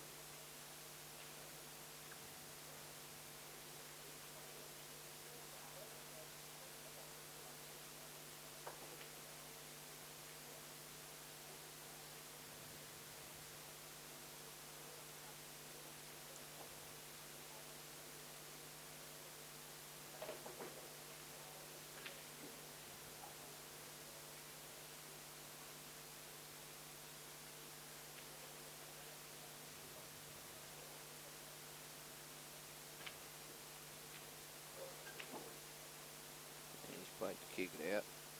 It's not the worst, but it's not great. It's made Peter play two good pots here. Yeah. The other shot has bounced the yellow on top of the black, but Yeah, I think Butters will take these on though. Yeah. The soft screw down. Yep. Well, looks like it's match ball.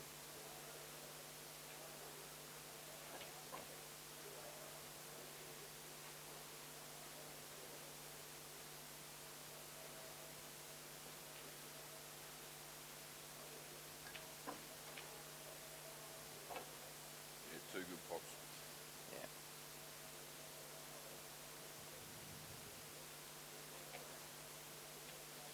So Peter Butterworth gets up over Gavin. I believe that means Butters will play Robbo next week, I think, or the week after. I've got no idea, mate. I wouldn't have a clue. Right, how do we get to this other screen now? Yeah. Right. It's 9-7. Timmy's at the table, and what's he on? Or is that Craig Stevens? That's Timmy. Tim. Bit of a difference. Yeah. It's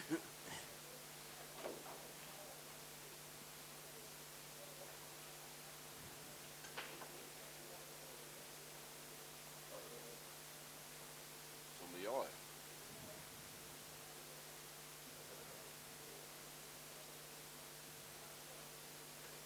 That black go past the red, Brett? No, I don't think it does, mate, so... Makes it a little bit trickier. Tricky, yeah. Actually, makes it a lot trickier. Yep. And a bit of pressure on these few pots here. I think he wanted to come slightly further across the table. He would have made this yellow a lot easier pot along the rail. But I think he has no choice but to take it on at the moment. Unless he takes the corner one and then plays the other yellow in long off the red near the black. That's definitely an option. Yeah.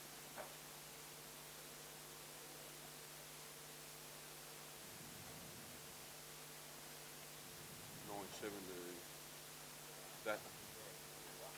Craig Stevens, 9-7. Yeah. Yeah, bad luck. Tim's good try. He's got a good result too. Might be able to squeeze the red past the yellow. No, he can't. We've just seen Craig's body language here, and it certainly says that can't happen.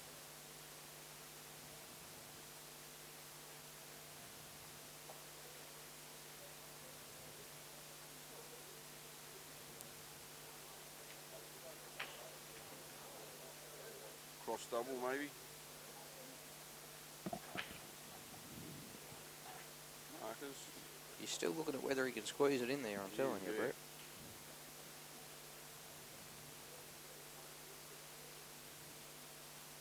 It's definitely what he's played for, yeah, when he's...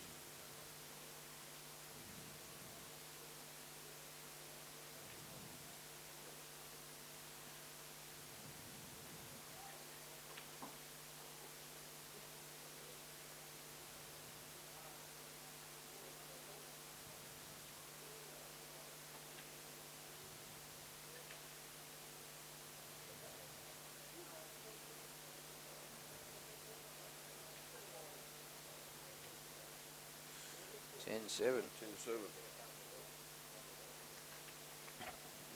Best foot. Jamie's the rep for Craig Stevens' haircut by the sounds of things.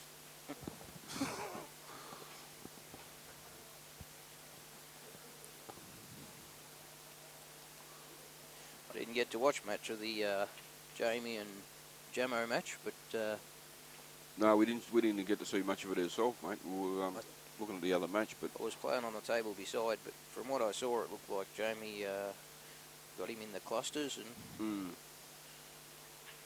Yeah, well, Jamie's always hard to beat, even when he's not playing at his best, because he's got that game. Yeah.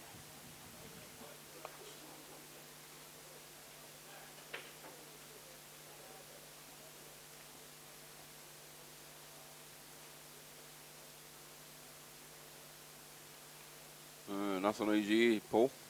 It was a bit of a softer break from Craig there.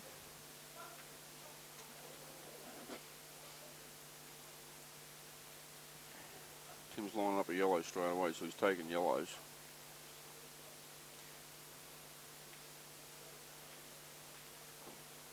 He's gone and off, I think. No. Almost.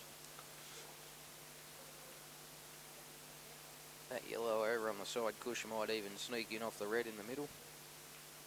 Mm-hmm. Well, he's on the, what's he playing here? The one on the rail? Yeah. All right. What do you do now? You cut this in or you run it down, Paul? I think you got to... It's hard to tell from the angle, but looks like you can cut it. Well, I can't see if he's going to go out if he plays it long. Yeah. And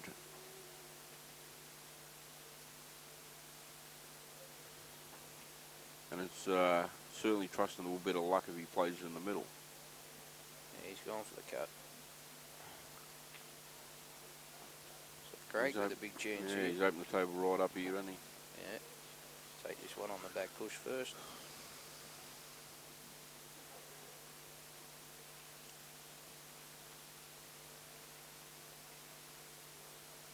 That ball that's actually below the black. Looks pretty tricky to get to. Yeah, he needs to clear the other red out of the way. Actually pot this now and go back into that red. Bit of left hand side. Cut in the red. Just like that, yep. That's what he's played for. Hit that well.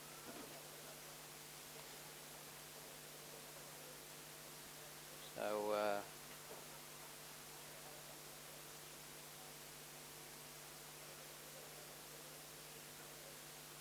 matter of staying in position here, Brett. They're all there. Yeah.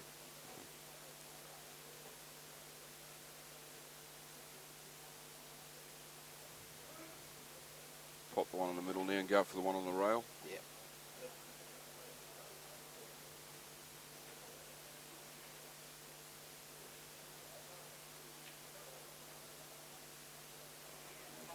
Get rid of this one first.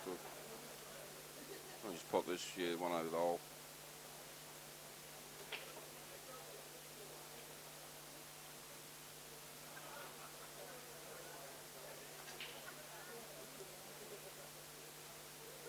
Run through a fraction, or? Yeah, just a touch. And just roll this in.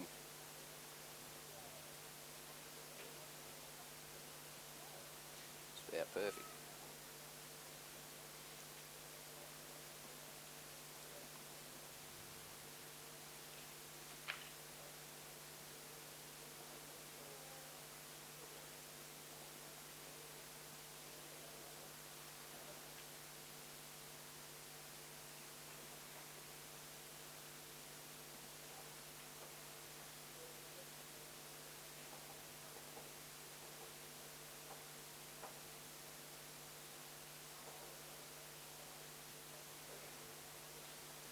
All over. Yep. Craig Stevens, 11-7.